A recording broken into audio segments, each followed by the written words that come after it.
Welcome to Armchair Expert, Experts on Expert. I'm Dan Shepard, and I'm joined by Modest Mouse. Hi.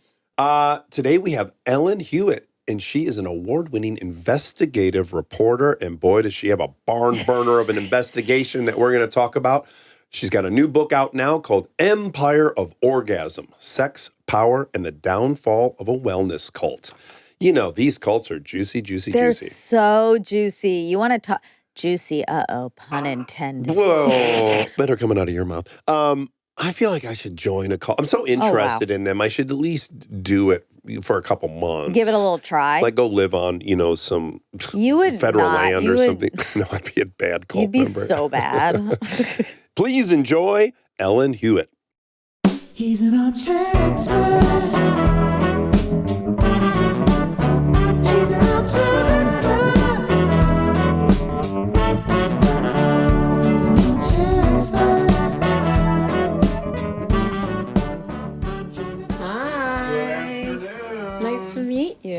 Hi, Dax. I'm Ellen. Hi, Ellen. Oh, that's okay. No, you're good. And I love your shirt. Thank you. That's so sweet. I like red. I'm really Tell me more. The color, the texture, the cut. All of it, actually. Okay, every the single caboodle. thing. But also, I'm really feeling red this season. Okay. Feeling red. How high are you on the fashionista? What would you Low. give yours? I got this at a low? clothing swap. Okay, great. Wow. But you look very stylish. Thank your pants you. are cute, too. Thank you. So you got lucky. Yes. Yeah, well, I have yeah. a good eye, but there was a period of time in my life when I shopped more and it took up not just money, but emotional and mental energy. And I decided to not do it anymore. To liberate yourself from it. Yeah. So now it's like clothing swaps are a big, but I also live with a lot of people who like to host clothing swaps. So I think unless you have that exactly. in your life, it's a little harder for that to be where you get clothes. Are But you currently still with 10 roommates or is that in the past? no, I actually now live with 20. What? Oh, is it a Explain this structure to us. I might be breaking the story about you, which would be fun. It'd be like a baton handoff. We joke about the Wi-Fi password at our current, I call it a commune, but I'm mostly joking, it's a communal living compound. The Wi-Fi password is not a cult. So we joke a lot about it. It definitely doesn't qualify in a lot of ways. For many years, I lived in a group house with 10 roommates. Mm-hmm. That was one house. Okay. And then I lived elsewhere for a bit. And then I moved to a different communal living compound where there are currently 20 adults, including me, and 8 children under the age of 4. Oh my goodness. Yeah. So obviously it's co-ed. Yes. Okay. There's a lot of married couples. Most people aren't married. And is there bed hopping going on? I just don't know how you get that many people together and there's not bed hopping. It's a lot more kind of trying to fix the ailments of life when you have a young kid. And so imagine you put we talk a lot about baby monitor distance. Yeah. Put your kid to bed, 7:30 or 8 p.m. And then you can come over and hang out. Be a human. Yeah, it's a Hang village. out with other people. We have dinner together 6 nights a week. Oh. And each of us takes turns cooking. So you cook once or twice a month. But for 20 people, that's a lot. Which has been that's fun. Hard. That's a new skill that I now have, which I didn't have before. Wow. So that's nice. Yeah, how big are the pots and pans in this house? Very large. Enormous? Restaurant, great. We have a pot we like to call Mondo pot, which is literally this big and this tall. Mondo pot. And that's what, if you're making a big soup. Now, listen, between the 20 of you, first of all, I don't know how that divides by 7, but let's forget about that. Yeah. So maybe you cook less than once a week? It's a little more complicated than that. Yeah, I had a hunch. Maybe a third of the people have decided that they would rather pay into a chef than cook. Okay. And everyone's happy about that because some of those people, if you're not enthusiastic about cooking, you're probably not a good cook. That's where I was going with this. Exactly. So there's going to be nights where it's fucking Devin's he's going to make that cowboy stew again. You're totally right. It was like that for a long time. And that's why they set up this system, which was a godsend. Yeah. That was before I moved in, but I've been friends with these people for a long time. And so it used to be oh no, Phil's cooking. No one's happy about this. Phil's not happy. Right. You must wake up in a bad mood that day. It's Tuesday, Phil's cooking. Or you make other plans. Yeah, right. So then all of a sudden it's no one's showing up for dinner. Can you order in on your own, just in your bedroom ever if you want? Of course, okay. yeah. And then we found this wonderful woman named Julie, and she comes and she cooks twice a week. Oh. And so Thank you, either Julie. you can have a cooking shift or you pay into Julie. And how often are you in a pinch and you have to bring Julie in? What No, percentage? no, of we the- plan ahead. No, you Oh, personally. me? Yeah, no, yeah. no. I love Never. doing the cooking. Okay, Yeah. you It have, does. It's like takes up my evening. Yeah. So it's Yeah. like I tend to set aside 3 hours for it. Yeah, it's Thanksgiving And you're it's making. like I usually make like a big soup or one thing that's on the stove, maybe one thing that's in the stove, salad, and like maybe like rice or like roasted Yum. veggies or like Wow. yeah. and it, we eat a lot of tofu. did You you might not be surprised to hear. did you take this structure from the Swedes or somebody, or is this proprietary and you guys just worked it out over time? Because they do this in Sweden and in Norway. yeah, they're like all over. Basically, my friend Phil, the shitty cook. yes, the shitty yeah, cook. yeah, yeah, shitty chef Phil. This is kind of his life's work, is like trying to come up with concepts that allow people to live near their friends. Yeah, Yeah. And with the idea that it makes life easier, happier, better in all the ways that you can imagine. yeah. So there are different versions of it. Like he encourages people, obviously the most involved one, which is hardest for people to do, is like buying property together with your friends. Yeah. Or you could like rent next to your friend, or you could befriend your neighbor. It was started off as a hobby and then it has slowly become kind of like a thing for like him where Yeah. he's trying to like, So the one that you're in now is not one building. no, it is 6 buildings. Okay. Yes. And is Phil charismatic? Is he did we need to watch Phil? Is he the most charismatic of the group? This is a nod to the definition of what a cult is. His wife, who is one of my closest friends, I mean, I'm very close with Phil and Kristen, his wife. She is my friend who is the most like a cult leader. Wow. Okay, great. But we think she's benevolent. She's benevolent enough, I think, on a scale. But she is that person who is like, kind of has a vision for like how people should do things and like can be kind of pushy and like has her. Yeah. She's extremely effective. She's like one of the most high functioning people I know. Uh-huh. And she's tiny. That's what's funny. She's They like, normally are. I know. Yeah, small and mighty. So Tiny she's the and one to watch out for. Okay, I'll keep my eye on her. It's hard to not talk about this the whole time. No, I know. I'm finding this and maybe, fascinating. Maybe we will, Sure. Maybe Yeah. we'll bounce back and forth. Yeah. Because I'm going to be honest with you. I've thought about this. So we, during COVID, we Yeah. kind of potted up with 5 families. And it kind of became what you're talking about, which is like it was a reprieve for us parents because the kids would be distracted.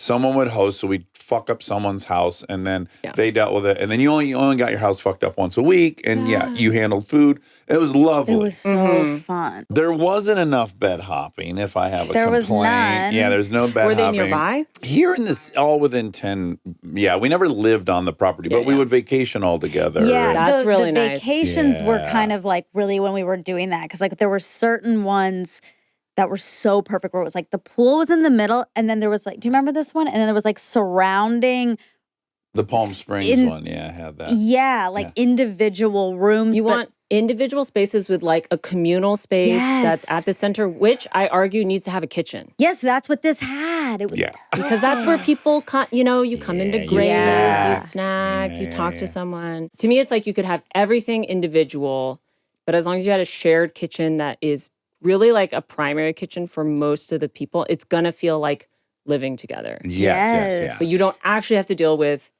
sharing a bathroom, which can be harder for people. What happens if someone becomes annoying? Which certainly It happens. It can has be- to happen. Or goes through stuff. We go through stuff. It can be hard. Like in my old house, actually, one of the hardest things that we dealt with was there was a moth infestation, clothes moths. And people had very different tolerances for a little bit of clothes moth. Yeah. And it caused a lot of pain. And some people were really feeling not heard. Like if we were trying to say, we'd have house meetings and be like, what should we do about the moths?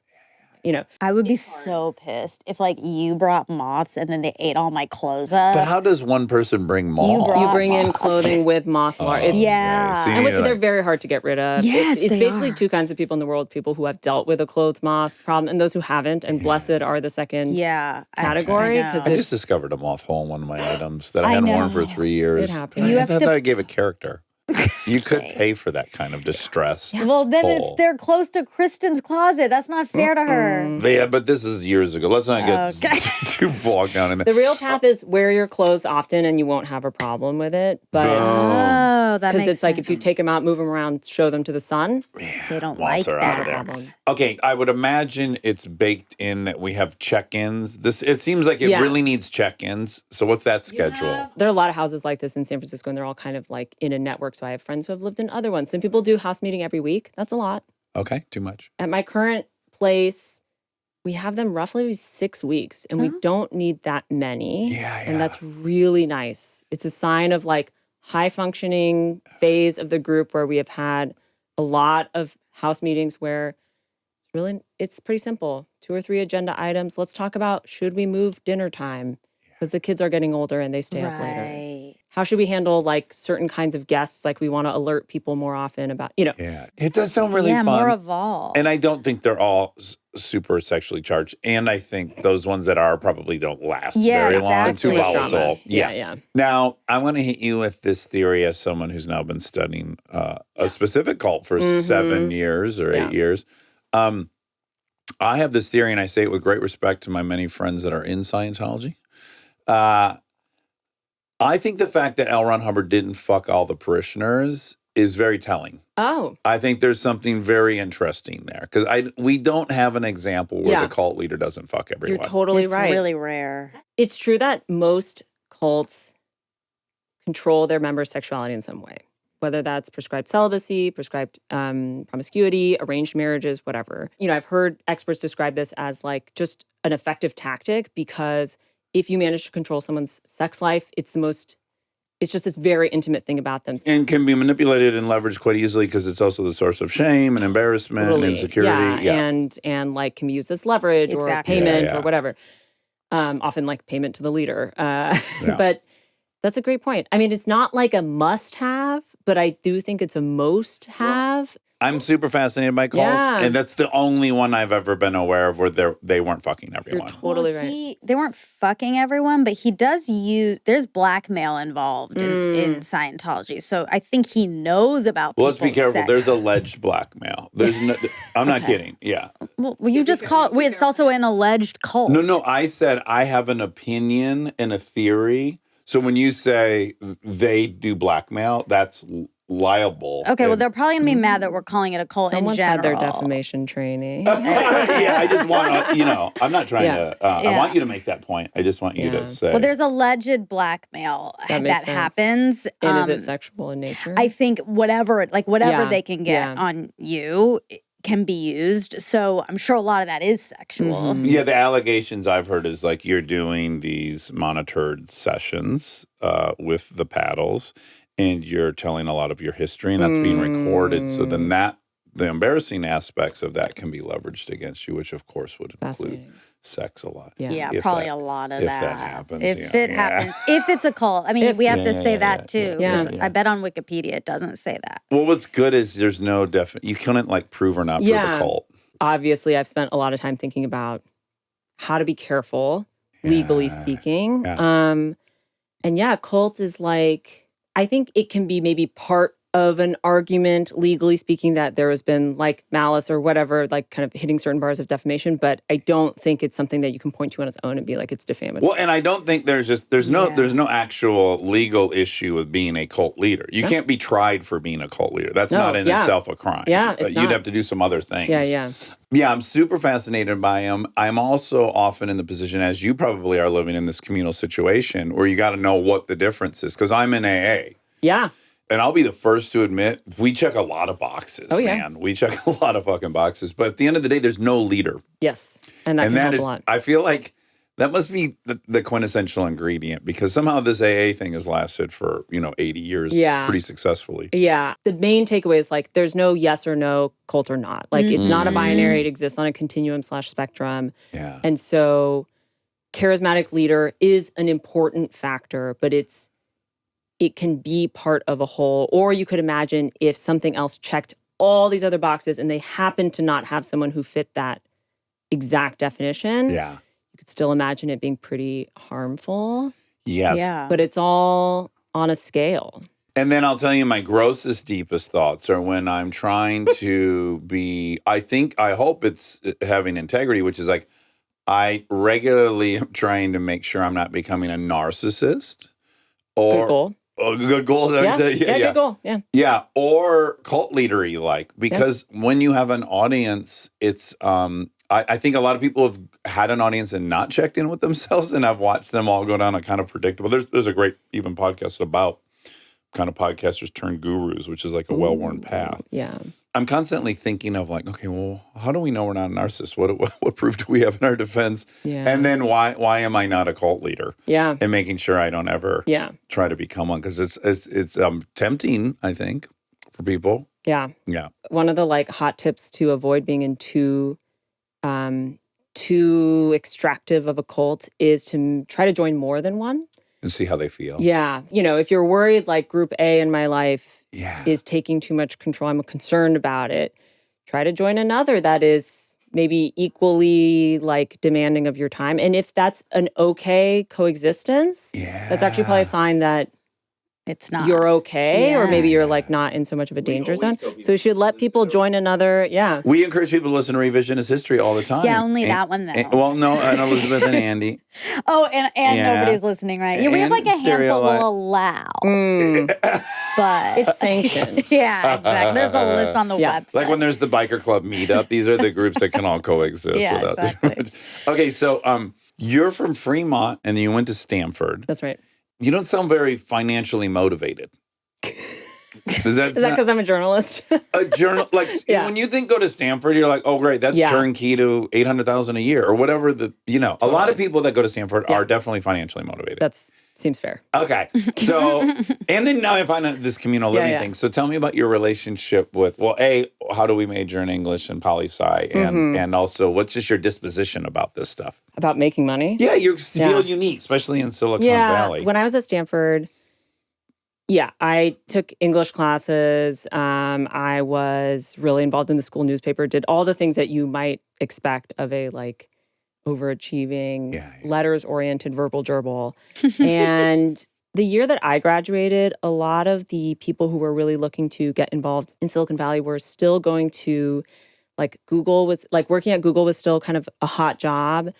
Now I gather it's like you want to be a founder or bust, right? And people are like, the best thing you can say is that I dropped out of Stanford to like start a company or something. Yeah. I mean, I didn't take a CS class until my last year at Stanford, and it was actually really fun. And one of my only regrets is that maybe I should have like done that sooner, but just because it was like intellectually stimulating in a new way. So is it fair to say you fell in love with writing at the paper at Stanford? You were the editor as well? No, I was like a managing editor. But I definitely, college was the first place where I remember writing a story that I felt mattered, that was like a news story that had to do with like don't ask, don't tell, or something that was like controversial. And I was really motivated by that. Yeah. And that was probably the first time I got the news bug.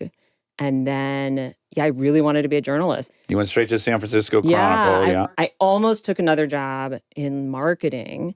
And I went to that job interview and I was like, this sucks. I don't want to do this. And I called the newspaper who I had applied to, and they had not gotten back to me. I called them. I was like, please, please, please hire me. Hire me. And they said yes. And then I did a tour of a few years of, working at the paper and basically working as a general assignment breaking news crime reporter, which means crime, fires, animal stories, traffic, random things, shootings, homicides, a whatever. cornucopia of fun San Francisco offerings. And you learn a lot about the city. You learn how to call up people who are in a really tough situation, like maybe their child has just died or someone they know has killed somebody.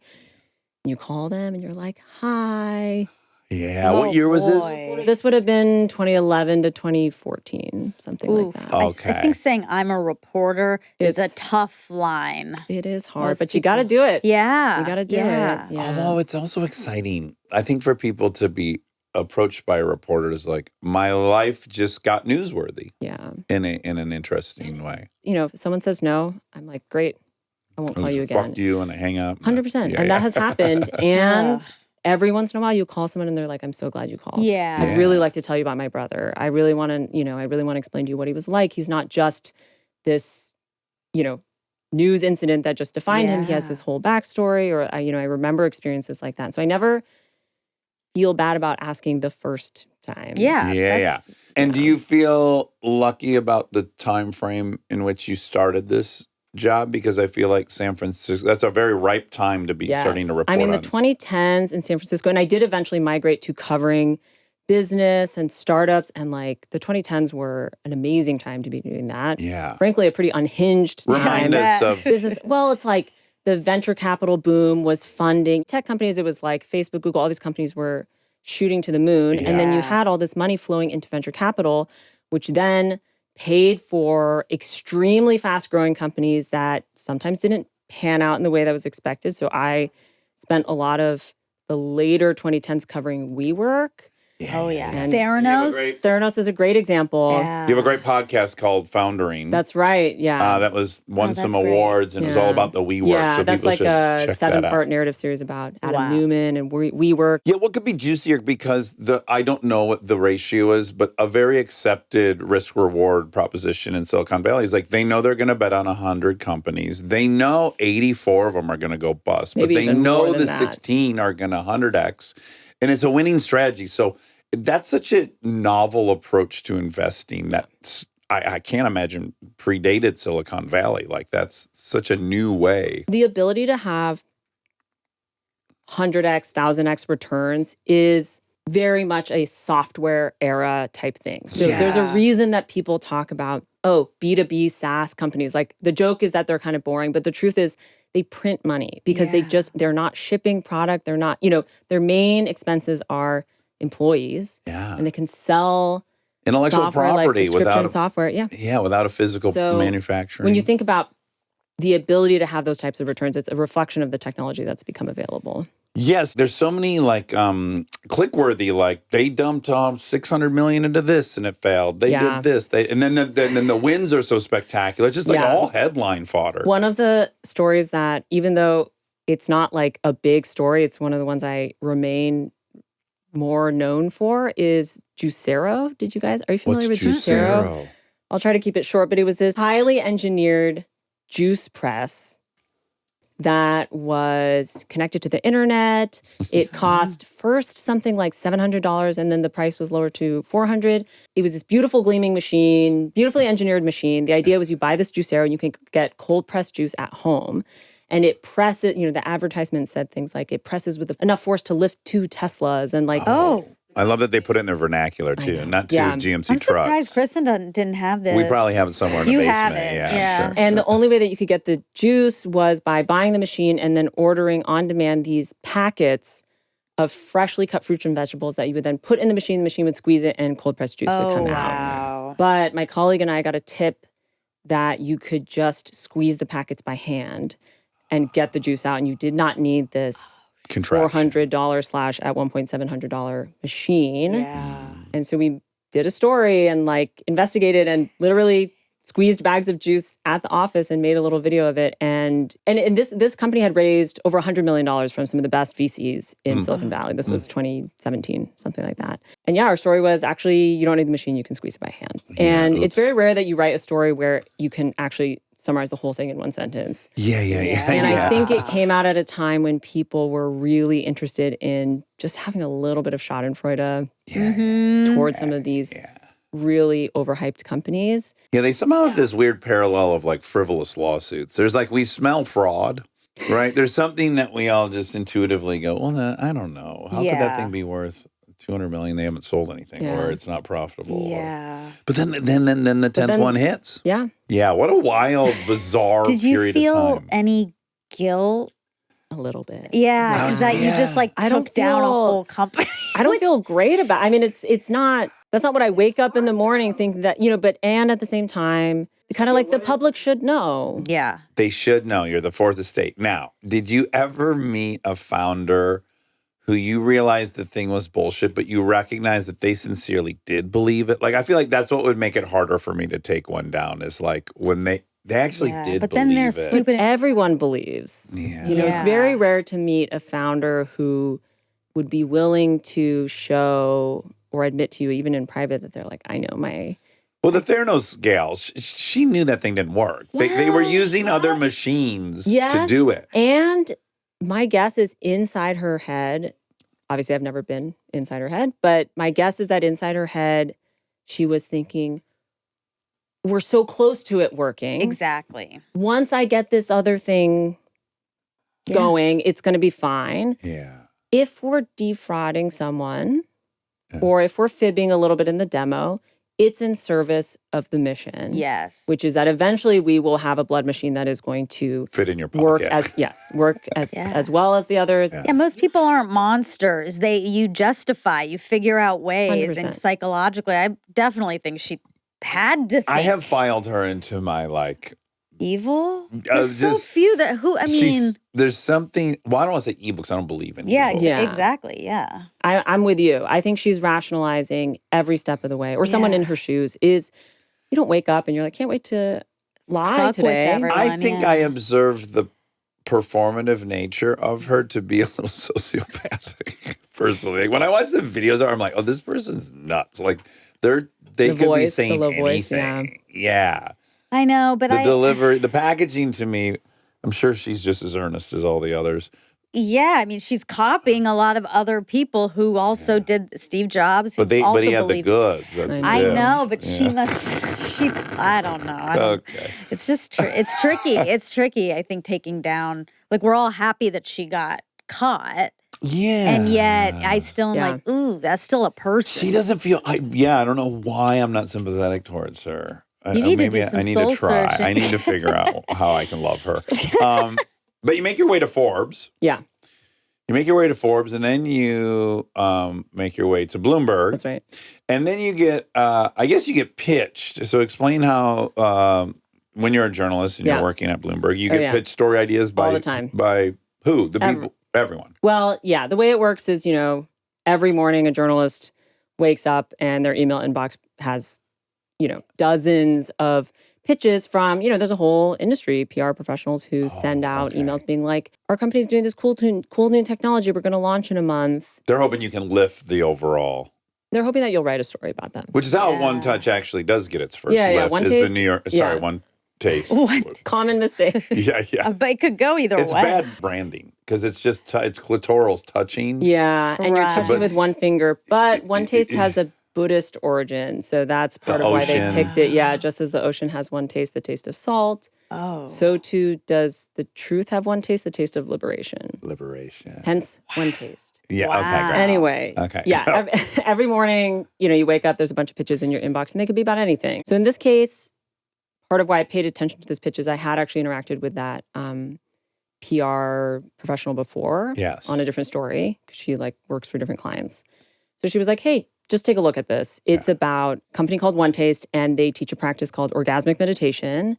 And look, it's a fast-growing, woman-led wellness startup. And you cover startups. They're based in San Francisco. Maybe you'd be interested in writing about them. That's very colorful. Yes. Yeah. Certainly catches the attention. And I had heard about orgasmic meditation before. I had read a piece about them a few years earlier. So I was familiar, and I remembered, those are the 15-minute clitoris stroking people. Mm-hmm. So I had read a different story about OneTaste and the founder, Nicole, and I was like, okay, sure. I'll come in and we'll have a meeting. And it was easy because, it's in San Francisco. So I just headed over to their office and met with the current leadership of OneTaste, which did not include Nicole, who is the founder, because she had recently sold her shares and stepped down. But she was still involved as the visionary of this company. And so I went in, I got kind of the basic pitch. For those who aren't familiar, OneTaste is a company that was started in San Francisco in the mid-2000s by this woman, Nicole Daydone. And they sold courses on orgasmic meditation, which was their central spiritual and sexual wellness practice. Orgasmic meditation is a 15-minute partnered clitoral stroking meditative practice in which a stroker, usually a man, puts on a glove and some lube on his left index finger. His right thumb is on her perineum. Yeah. Okay. So yes. He's okay. It's kind of like this motion. Okay. Not to get too graphic. He strokes her clitoris for 15 minutes in a very prescribed manner. Rising, falling, rising, falling. We're not trying to reach what we think of as orgasm. Yeah. Exactly. Yeah. They would call it climax, and they kind of look down their noses at it a little bit. That's a good It's a point. secondary. Don't be gross. You guys are Yeah. fucking being immature. It's not about It's climax. more about the journey of arousal. Don't try to like get to any place in particular. Okay. And so during those 15 minutes, the only goal is for both parties to focus on the sensations in their bodies in sort of a meditative way. If you've ever done sitting meditations, very similar, you're just noticing. Like body scan. And what is also unique is that participants who are observing are also encouraged to tell whatever sensations are coming up in them as they observe. So that's the at communal like a more aspect too. public demo. So you could do orgasmic meditation on your own, just the two people. Or there were sometimes these demos in which you might do it in front of an audience, maybe for a course in which you're explaining what orgasmic meditation is. Or investors. Investors? Yeah. For what? There's no a machine. Well, they're selling courses. That's the business. the courses. They're very much selling asked. courses, We'll get into The the gloves? history. Do the gloves? They did sell branded OneTaste lube. But that was kind of a like side merch. Sure. Yeah. Well, you got to. It's sitting right there. You'd be a fool not to. Oh, no. That's what model they're in, which is the est model. Exactly. And we'll go how she inherited this Yeah. stuff. Totally. basically. So any group that's selling kind of personal development, Landmark. personal transformation, Landmark, Landmark, which is that's a the one I spinoff Tony of Robbins. Tony Robbins, exactly. Actor's Way, I think, also maybe is courses. Is it okay? Allegedly. Allegedly. Stay tuned for more Armchair Expert, if you dare. We are supported by Allstate. Checking Allstate first could save you hundreds on car insurance. That's smart. Not checking which platform you watch that new show on, so frustrating. 15 minutes later, you've logged into 7 apps, reset 2 passwords, and still haven't found it. Yeah, checking first is smart. So check Allstate first for a quote that could save you hundreds. You're in good hands with Allstate. Potential savings vary, subject to terms, conditions, and availability. Allstate North American Insurance Co. and affiliates, Northbrook, Illinois. We are supported by Intuit TurboTax. You know that feeling when you drop your taxes off with someone and then nothing? You're just sitting there wondering if they've even started, if there's a problem, if you're getting everything you're owed. It's like sending your car to the shop and never getting an update. That's what I appreciate about TurboTax. With TurboTax Expert Full Service, they've completely transformed that experience. You get matched with a dedicated tax expert who actually does your taxes for you. And here's the part that changes everything. You can get real-time updates on your expert's progress from start to finish. You can literally see when they're working on your return. No more guessing, no more waiting by the phone. And if you have questions, you get unlimited help from your expert at no extra cost, even nights and weekends during tax season. They're focused on getting you the best possible outcome and every dollar you deserve. My dad loves TurboTax, and he's a meticulous man. He doesn't cut corners. If you're not going to trust me, trust Ashok. That's right. Visit TurboTax.com to get matched with a TurboTax full service expert today. That's TurboTax.com, only available with TurboTax full service experts. Real-time updates only on iOS mobile app.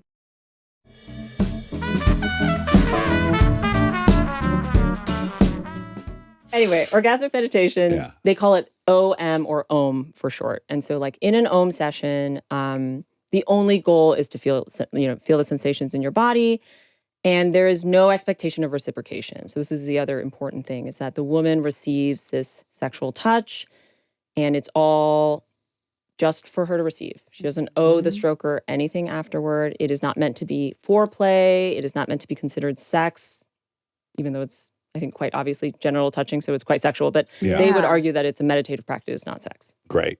The idea is that if you do this practice regularly, both men and women benefit from better sex, better relationships, a better connection to your intuition. Yes, better intimacy. Even though it's not supposed to be intimate. It's like, they would define intimacy broadly. But it helps you get in touch with your desire and your body. And I want to say, right, so far, I'm in. That's great. People want to lay there and do that. Wonderful. I like the dynamic that the man's pretty much just giving and not receiving. Like all this is, I'm in so far, and the people participating love it. Also, there's something very radical about it. It's like, radically focused on female pleasure. Yeah. Which Yeah. tends to be ignored or shunted aside. So it has, yes, the first appearance of being quite matriarchal and empowering for women. 100%. Now, did they offer you, when you were doing your first chat with them, did they offer, like, would you like to receive it, to experience it, so you know what you're writing about? No.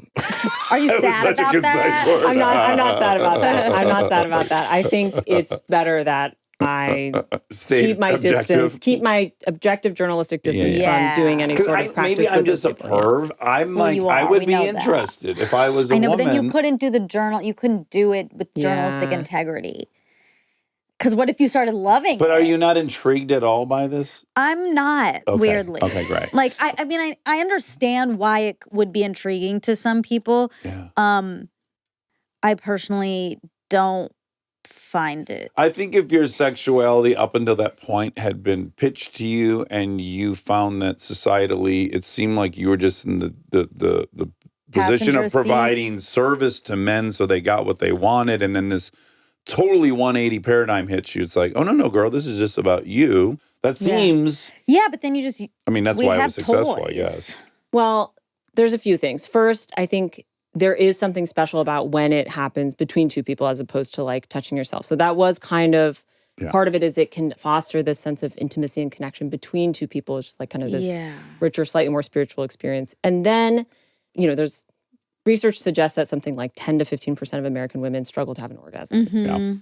So if you happen to be in that category, I think you hear this pitch and you think, wow, this could teach me something new. This could help me. This thing everyone's talking about, my friends tell me about, I've been robbed of. Maybe it'll open me up. And for men who struggle with performance anxiety and sex, I think the goallessness of an OM session is really appealing. Yes. For people who are in marriages where they've been struggling to connect sexually, it offered something that was appealing to a lot of people. And in particular, something that people want but have a hard time finding where to look for help. And I have had the benefit of not just reading the description in your book, but getting to watch in the doc that was on Netflix that you participated in. What was it called? Orgasm, Inc. Orgasm, Inc. What is undeniable immediately is the women are all, in general, pretty young and attractive, and the men are admittedly tech nerds who can't be with girls.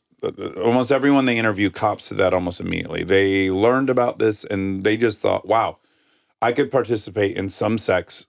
That would be better than none. Yeah. So there's this really weird asymmetry between who's there. It's like a lot of tech nerd guys. I've gone back and forth on this because it is true of some people that there was that dynamic of men who were struggling to connect with women and women who were like younger and had sort of sexual appeal, and that was part of what they were able to offer, but they might have other reasons that they were attracted to OneTaste. But I hesitate to make that a broad characterization. In general, I would say there were a mix of people. Sometimes it was men who were struggling to connect with women, and that was why they wanted to join OneTaste. There were also some younger, hotter men who were brought in and who have talked to me about feeling like they were used. We can, this might come up later, but feeling like they were used as sexual objects themselves. And maybe, some of them have described to me being instructed to own with older women who had access to money in the hopes that those women would then buy more courses. So it wasn't all just like women were getting used. And men were. There was a mix. Yeah, and that's where we get into Nicole's exploiting of this whole dynamic, which is she does end up using these attractive young women to appeal to the investors, and then people who are going to spend $50,000 to watch a demo. Also, remember we had an Armchair Anonymous. She knows. That's right. Okay, and he was not a tech bro. Ruan. And he's an example of someone who, he's in the book, he's in the documentary. He was in his early 20s. He's young, he's attractive, and he was kind of wanted to have an adventure. Yeah. And joined OneTaste, and he has spoken about being asked by the leaders of OneTaste to go and own with a woman who had access to money in the hopes that that would then kind of prime her to receive a sales call and say yes to some large purchase. Take some courses. Yeah. So he has talked about that. In keeping with you taking that first meeting, you then and go and as a good journalist doing your due diligence, you decide, well, I should talk to some ex-members and some ex-employees. Yeah. And so when does it turn from you think you might be writing this kind of juicy, sexy story of a startup, and then you're like, oh no, there's a lot more going on here? I mean, it happened pretty quickly. So I had that first meeting with OneTaste leadership.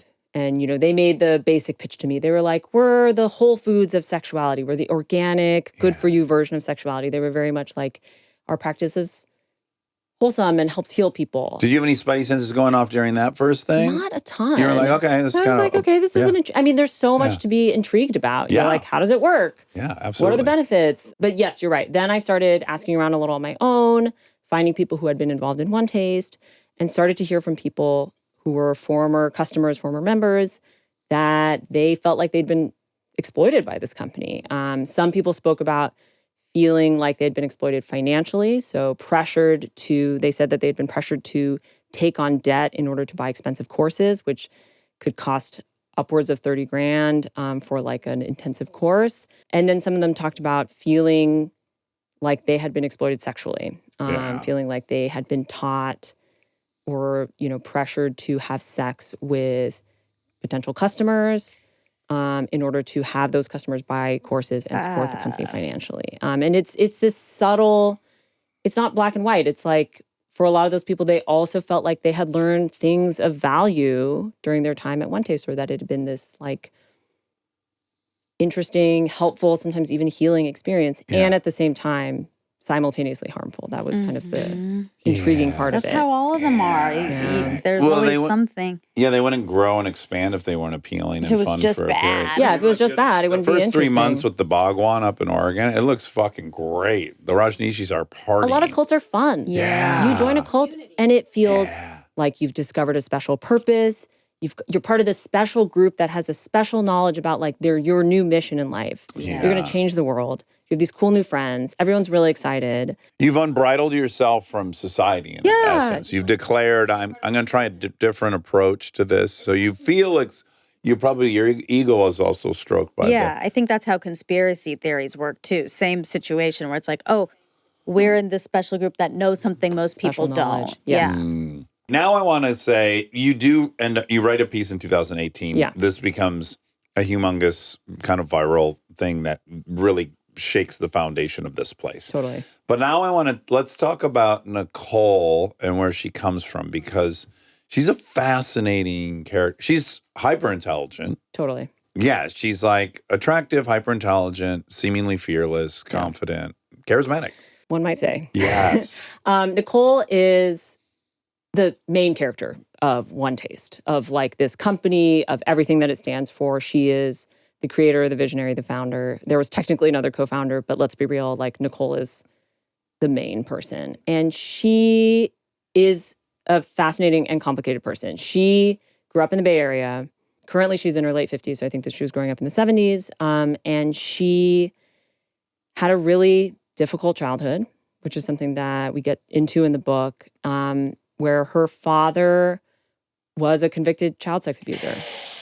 Oh, no. Single mom from Michigan. Yes, single mom. Dad's in and out. Yes, she was raised by a single mom. Also, maybe her grandmother was in the picture. But in her own retelling / as much as I've been able to corroborate with other people who knew her, she really loved her dad, even though he was this somewhat absent figure in her life. He had other families, many other children, several other wives, not at the same time, but he had an itinerant life elsewhere. And she adored him. And according to court records and according to her own retelling, he was a convicted child sex abuser. He went to jail for this at least once when she was younger, and then again when she was in her 20s.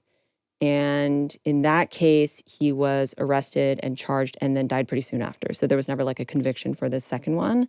But one of the alleged victims in that case was like his granddaughter. Not hard to extrapolate that she might have been a victim. What's complicated is over the years, she has spoken about her father's sex abuse history, but she has often sidestepped the question of whether he ever abused her.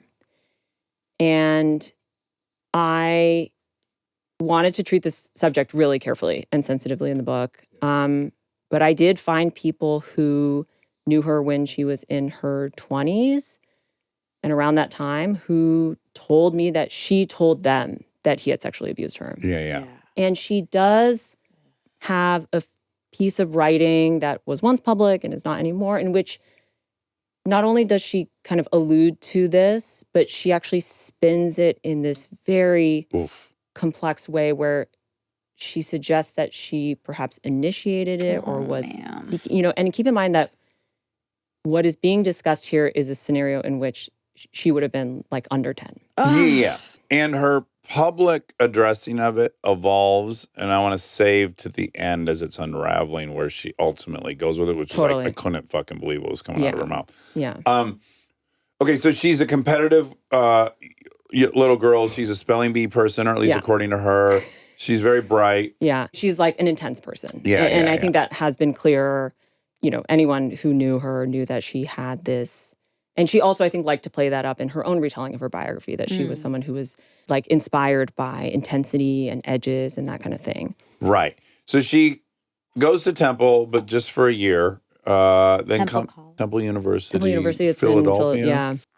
I didn't know if you meant the temple. Oh, yeah. Sure. Could have easily. We are talking about spirituality and ohms. But she returns to San Francisco after a year. Yeah. And now she finds herself in some kind of communal living situations. She also loves meth and she loves psychedelics. Yeah. So she's a psychonaut.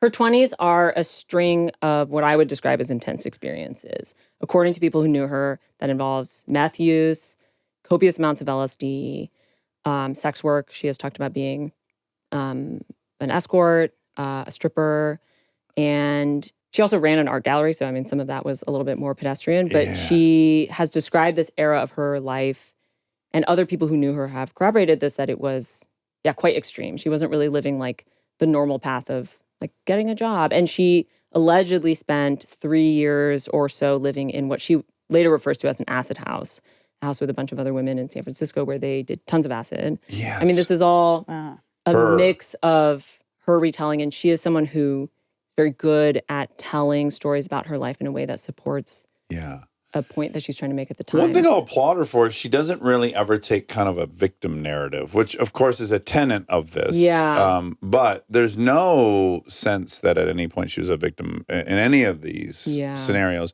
But she meets a dude, Irwin, at a party. Yes. And this guy kind of hits her with this notion of, what's it called then? They call it deliberate orgasm. Deliberate orgasm. So the way she tells this story is that she went to a party and she met a guy who is sometimes described as a Buddhist monk. Erwan had lived at an ashram for some point. I don't know if he considered himself a monk, but whatever. He's in his 20s, good looking, a little younger than her. His name is Erwan? Erwan. Yeah, I thought it was Irwin. Not Erwan, like the grocery store. Not the grocery store. It's spelled ERWAN. Oh, okay, got it. But he, in the retellings, he supposedly comes up to her at this party and says, "I'd like to introduce you to a sexuality practice." And she's like, "What?" And he's like, "I'd like to introduce you to a sexuality practice." And she says yes. And I don't think they do it right then and there. I believe they met up later. He shows her this meditative clitoral stroking practice. And he talks about how, like, here's what's going to happen. I'm going to stay clothed. You're going to remove your clothing from the waist down. It's 15 minutes as well, right? 15 minutes, probably. They like to use the word pussy, so I'm going to use it. Within OneTaste, for a period of time, they preferred to use the terms pussy and cock to describe female and male genitalia, in part because it had charge to it. Right. Because it was this provocative word. But again, I'm so confused by this because it's like it's supposed to Give be... it the program, Monica. No, Jesus. it's supposed to be not... You're not supposed to climax. It's supposed to be just meditative. And then it's also like the most sexually charged thing possible. I would say the way to think about it is what OneTaste was eventually selling was, these courses on orgasmic meditation, which is a pretty fringe and provocative idea, right? Like most people are not going to be like, great, sign me up. You might need a little convincing. So in order to do so, they did try to make it quite safe seeming, clinical. Right. That's why it's like the 15 minutes, the prescribed script, the like all these safeguards. And they don't want you to not climax. They just are saying it's much more, it's bigger than just the climax. They're like, climax, like, sure, but there's more. It's just very the juxtaposition of like... But then when you get deeper inside, that's where some of the stranger things come up. So if you're sensing a discordance, you're like, it doesn't line up. Yeah. It's probably because the outer pitch was a little bit more buttoned up, or as buttoned up as you could make clitoral stroking. Right. Yeah. And then for those who became more deeply involved, like they worked for the company, they lived in a communal residence with other OneTaste people, they made this company and this lifestyle their whole life, then that's where you get into some of there are layers. Yeah. Unsurprisingly. Okay, so she has this experience. She describes it as quite transcendent. And for her, it's the highest level of intimacy she's ever experienced. Yeah. And so she's converted from that one experience. As she tells it, it's a pivotal moment in her life. She experiences this thing. She even likes to say that she was about to join a Buddhist monastery and then threw out that plan and was This was supposed to be her wild week. Yes, just before. kidding. I'm going to pursue this meditative clitoral stroking practice. And now this guy, Erwan, he is working under another guy who is broken off from yet another organization that started much earlier in the 70s or? Yeah, it's a little complicated, but essentially the origins of this, what becomes orgasmic meditation, was these two other groups that had a relation to each other. One was a spinoff of the other. And they taught a practice called deliberate orgasm. Yeah. And both of those groups were less business-oriented than OneTaste. They were a little bit more like insular, and they were both run by men. And deliberate orgasm was like a little bit more freewheeling. Like it wasn't 15 minutes. It didn't have as many guardrails. So Nicole ends up going with Erwan to like become part of one of these groups. And what essentially happens is she learns how to run a community like this. And she learns the basics of this practice. And after that, she's there for a couple of years. And after that, she decides, I want to do this on my own. It has the same trajectory as like some of the Christianity movements in the country where it's like there just keeps being these schisms that break off into their own, and they all need a little bit of a proprietary approach to justify why they're a different thing. But it's all pretty much the same thing. I mean, what's interesting is, they all share this lineage. And if you want to trace it far enough back, there's even many shared lineages back to like Est and what is now Landmark Forum, and there's probably a connection to Nexium, and there's it's like this tree essentially of personal development, personal transformation groups. They often have a tie to each other. Yeah. So if you wanted to like map out that genealogy, you have Esalen in there. You have all these. Yeah. It's a perfect area to be in. Yeah, and you'll see that certain ideas that were popular at OneTaste show up in some of these other groups as well. For example, like taking 100% responsibility for your experience. Like I have friends who have taken leadership seminars where that is a big tenet. Yeah. And there's actually a lot of value to that idea. Yeah. And it can be taken too far and used to like gaslight people into thinking that everything that happens to them is their It's fault. impossible to be a victim. Exactly. Yeah, someone jumps out of an alley. The victim narrative is like a really central part of understanding this. And what you said earlier about Nicole never seeming like a victim, like we can come back to it, but that is a key thing because it is both empowering and it can be used to convince people that, well, if they're feeling harmed or if they're feeling like someone has been hurting them, that's their problem. Yeah. And if you couldn't, to be a victim is to have such a small-minded mentality, or it's only for the weak-minded to think of themselves as a victim. Yeah. And that can be really convenient. If there's no victims, then there's no perpetrators. So, Yes, how nice. Exactly. It's a nice, clean setup. Just though, I think it's interesting to say that the Morehouse, there were 100 Morehouses at one point. A lot of these have been really successful. I just watched the Synanon you talked about a little bit in the book, but I watched that doc and I was like, it's crazy how big Synanon was. It's huge. Yeah. Yeah, and they're all kind of borrowing from each other. They all kind of a little bit laced with some Buddhism. Yeah, Morehouse, we won't spend too much on it, but basically, they had this like network of houses across the U.S. that were all painted purple, and they all had this like philosophy about living with like more pleasure, more fun. And is that a different one, or is that connected to this? That's one of the two groups that taught deliberate orgasm. That's where the orgasm thing kind of started. But every once in a while, when you mention that, there's someone who's like, "Oh, I know someone who lived in one of those purple houses," or I know like they're sometimes called the purple people. Oh, yeah. Okay, so she breaks out on her own. She's having kind of middling success. She gets a warehouse in San Francisco and invites people to live in it. Yes. So when she starts OneTaste, they start off by having like a center in San Francisco where they have like a yoga studio and they start offering classes. And this is in 2004 or so. And pretty quickly, within a couple of years, they also rent a warehouse down the street. And that becomes the first communal residence of OneTaste participants. And that starts like a whole history of like OneTaste people living together and having that be kind of like the inner experience, the kind of like once you get more involved and you join, you might. Then you're living it. Yeah. So for a lot of people who get involved in OneTaste, you might join and just take a few classes and be like, great, I learned what I needed. See you later. Yeah. And then there's other people who join and then they're like, I want more. I want to be more immersed in this world. And the path that a lot of those people end up following is they would quit their old job and start to work at OneTaste, usually on their sales team, selling courses to other people. They would move out of their old home and move into one of the OneTaste communal residences. And they would gradually stop spending as much time with their friends and family who didn't understand their orgasmic life. Yeah. And start spending all their time. Start spending all their time with people at OneTaste. And that is kind of how it can advance for certain people. Okay, so it takes off. She decides to start franchising and selling more and more, and it starts growing into a pretty good size. Yeah, they have offices not just, they start in San Francisco, but they end up with offices in LA, San Diego, Austin, Boulder, New York, London, Australia. Now, here's a tough question. How much do you think the news and media bears some responsibility? Because this was like a fledgling nothing. She does a demo in 2008 and the New York Times reports on it. Yeah. And that's when the explosion happens. So it's like, how much responsibility should news and media take for like kind of promoting these terrible ideas? Where's the integrity there? It's a little complicated. Yeah.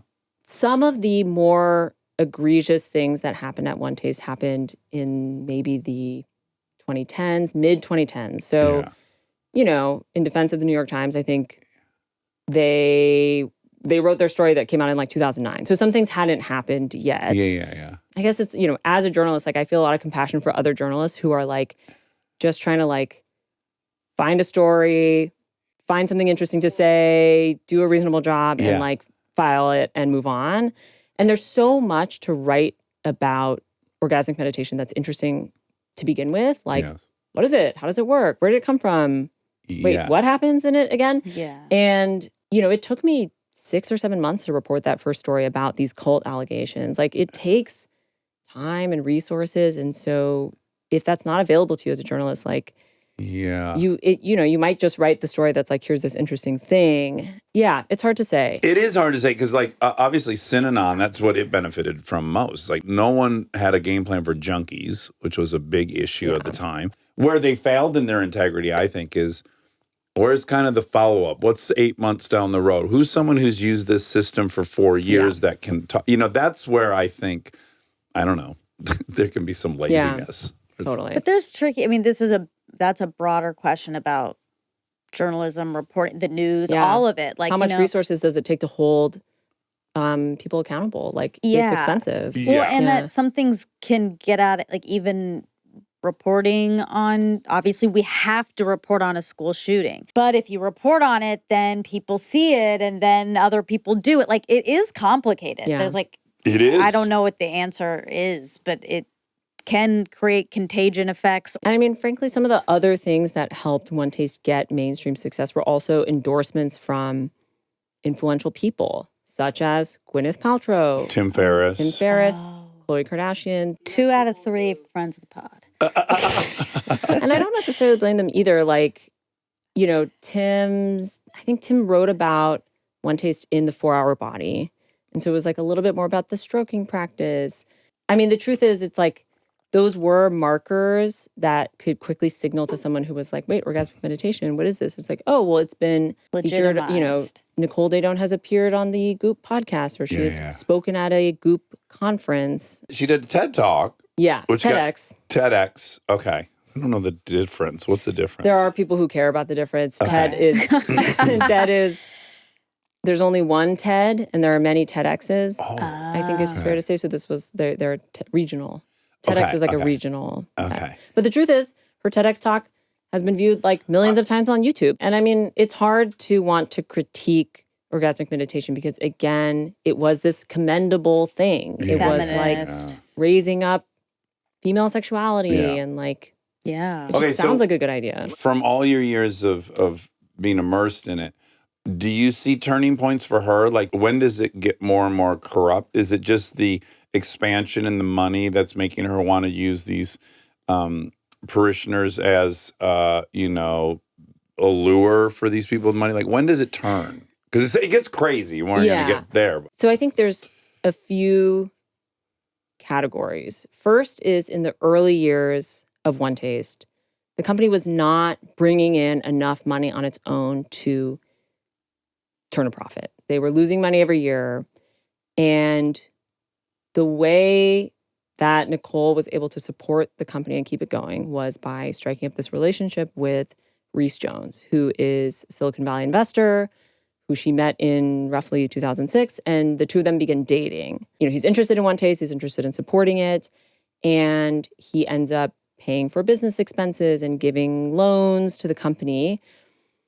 And as part of the arrangement, again, according to court testimony and many, many people I spoke to, as part of the arrangement, he was promised a sexual handler. And that ended up being something, you know, a job that certain employees of OneTaste women were asked if they wanted to do. And to be Reese's handler meant sometimes living at his house, which was like in Russian Hill in San Francisco, taking care of his dog, maybe like fetching his groceries, tidying the house, and usually giving him some sort of sexual service every day. Okay. Whether like a hand job or something similar. Sure. And it's really complicated because there are some people, you know, some employees of OneTaste who had this job for a while and who I think considered it an honor. No complaints. Yeah, no complaints. Yeah. And there are some people who, again, testified about this at trial and, you know, talked about this in detail with me, and who feel like it was this exploitative setup in which they were taught certain psychological lessons that prepared them to want to say yes to this. They were taught that it was an honor. They were taught that like helping and serving Nicole and the company was like this great way to help the mission of spreading orgasmic meditation to the world. And they were also taught certain philosophies within OneTaste about, for example, that it was sexually powerful if you could have sex with someone that you were not attracted to. Oh, this is one of the greats. Yeah. Yeah. And particularly if you had beef with, you didn't get along with somebody. Yeah, if you had an aversion to them is how they would describe it. It's like you slowly realize you hate this person and they go, well, you guys got to go in a room and fuck. Yeah. And you're evolved if you're able to do that. But, you know, you can see how the teachings of a group could start off with the beginnings of a good idea. Like, oh, maybe it's good to like get out of your comfort zone, try things that you might be a little unsure about. But then it can quickly expand into a rationale for pressuring people to do something that they don't want to do, and then making them think that actually they did want it and that it was good for them. And in general, many of the things at OneTaste were pitched as like the ultimate goal is more personal growth. And so it's like, well, maybe you were experiencing something painful or uncomfortable or emotionally difficult, but you might be also told that, well, that's, you know, staying with it is going to lead to more personal growth. And people really wanted personal growth. And so you'd be surprised at how frequently that can end up being the reward that is suggested. Yeah. And then like the means to get there could be something that actually ends up being quite harmful. Stay tuned for more Armchair Expert, if you dare.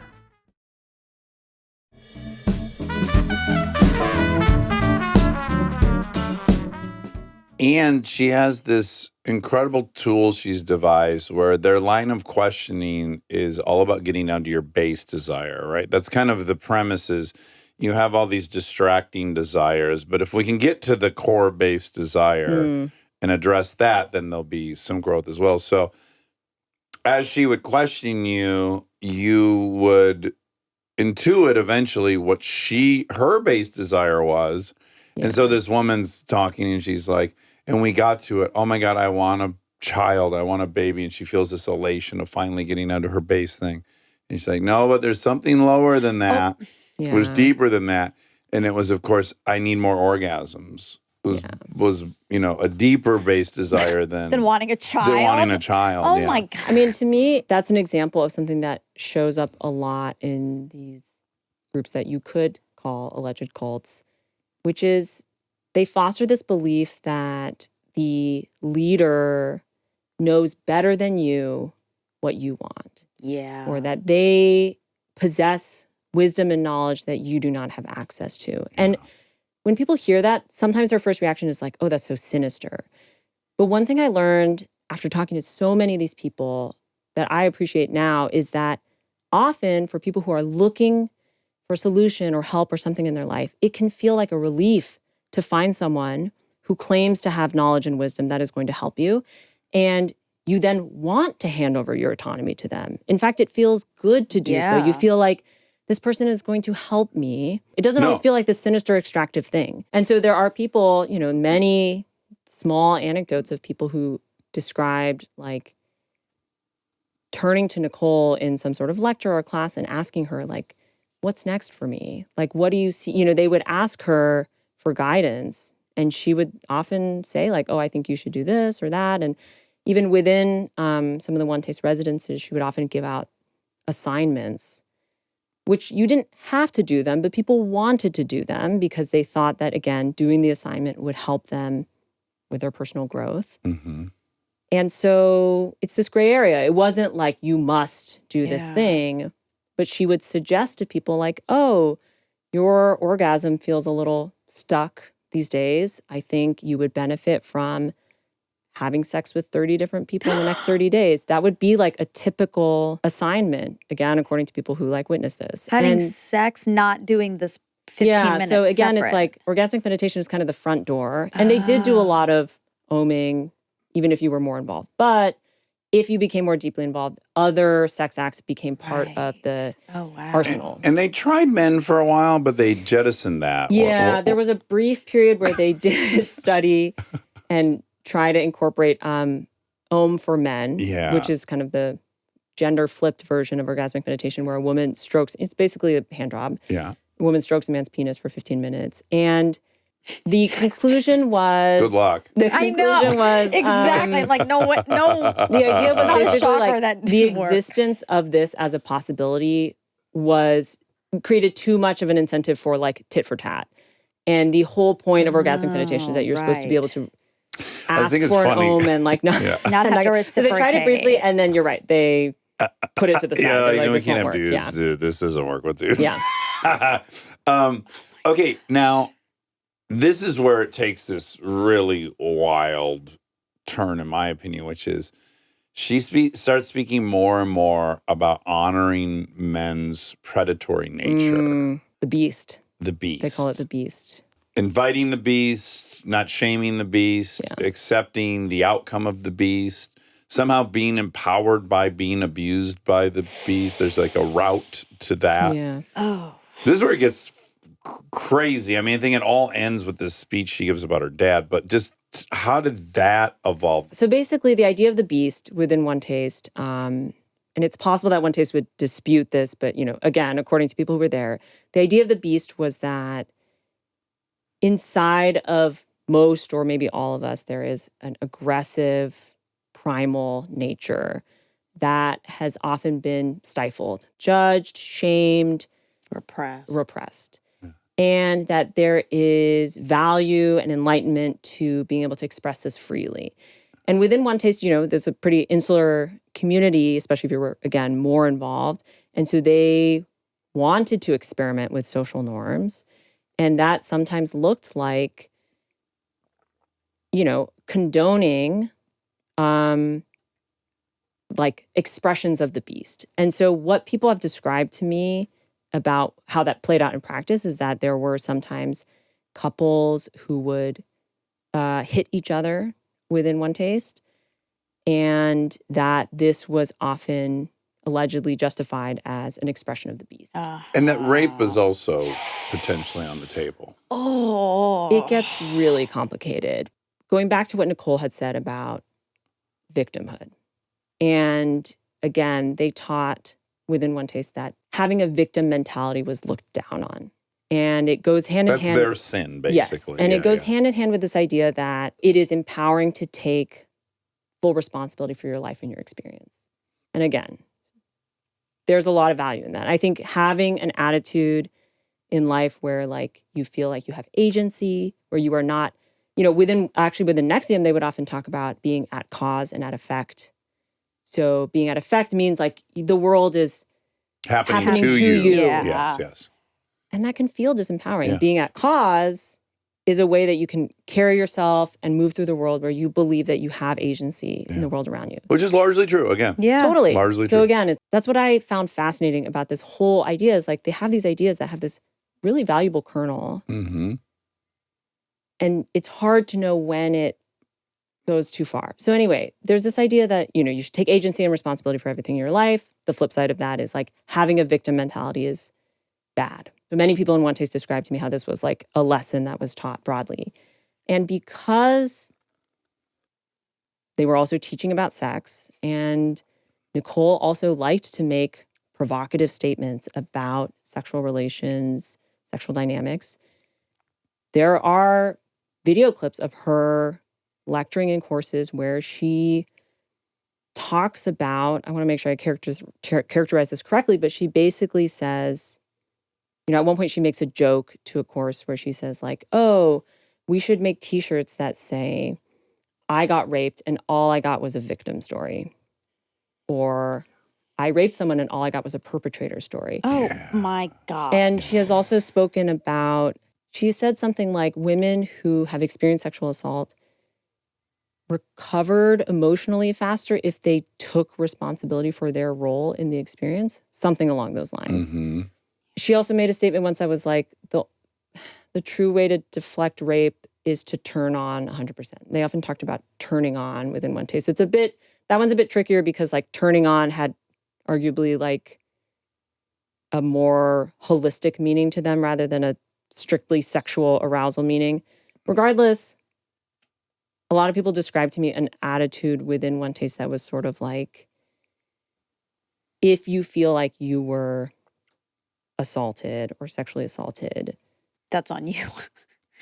Kind of, yeah. And it is very complicated. And for a lot of people, that's like really horrifying. Well, there's a story in the book of back to Morehouse and a male practitioner being also encouraged to embrace his primal side. That's right. Who gets in a fight with his wife and punches his wife in the face. Close. Okay. So at the Welcomed Consensus, which was, again, a spin-off of Morehouse. Oh, okay. You're totally right, and I forgot this, so thank you for bringing it up. Yeah.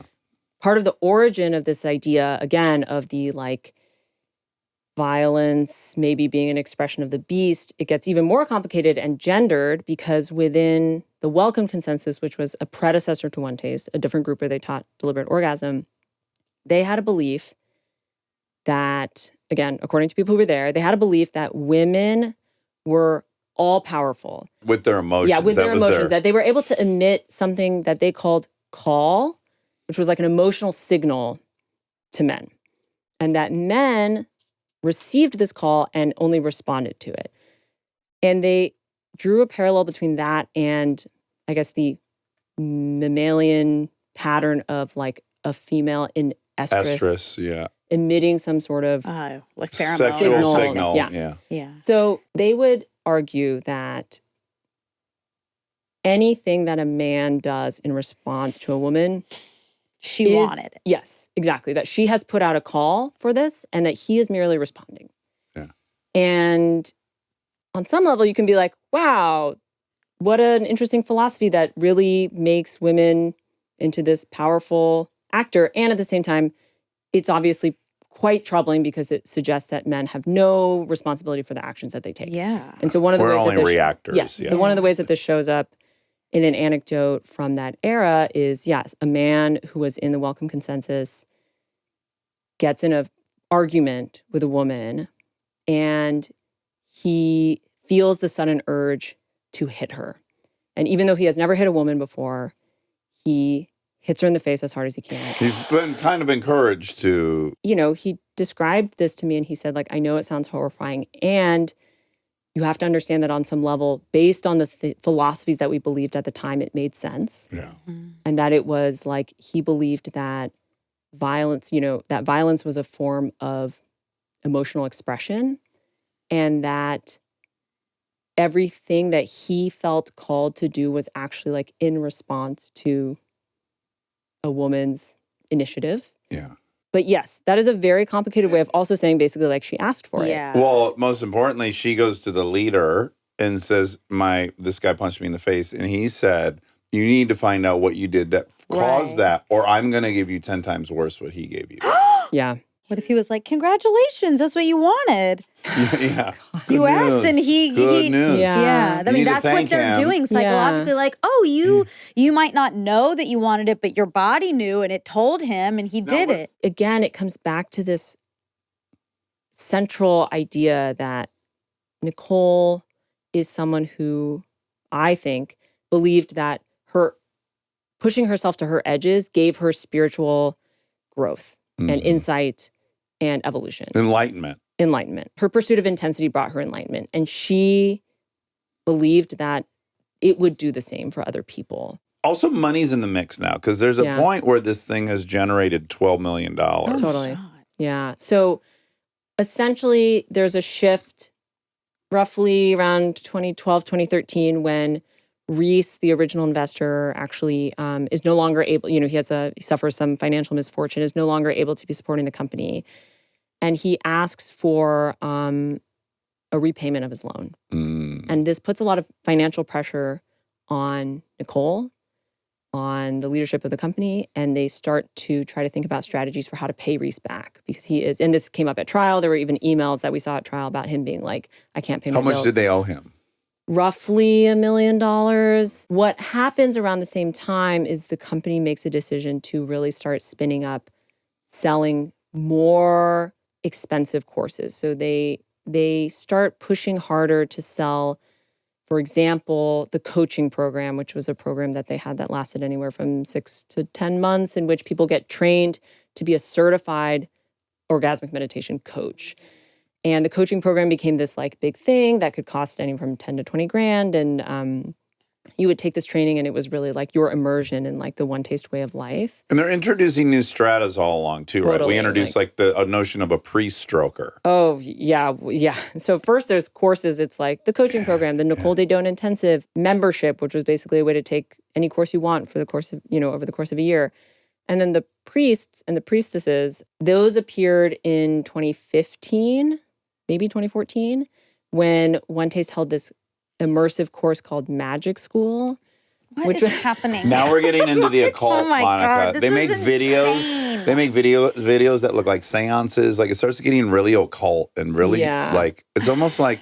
Again, I'm asking you kind of to psychoanalyze her. Maybe you don't have enough of the deets. But it's like, was the drug use picking up? Was it the money? But it's like it is coming off the rails. We're getting like this religious strata where the occult practices. I can only speculate, but my sense is as the company got bigger, she felt able to explore things that might have felt a little too risky earlier. She's getting more confident.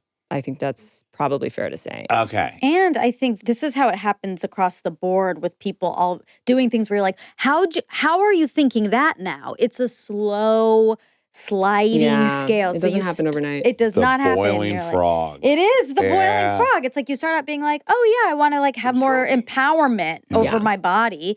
And that's normal.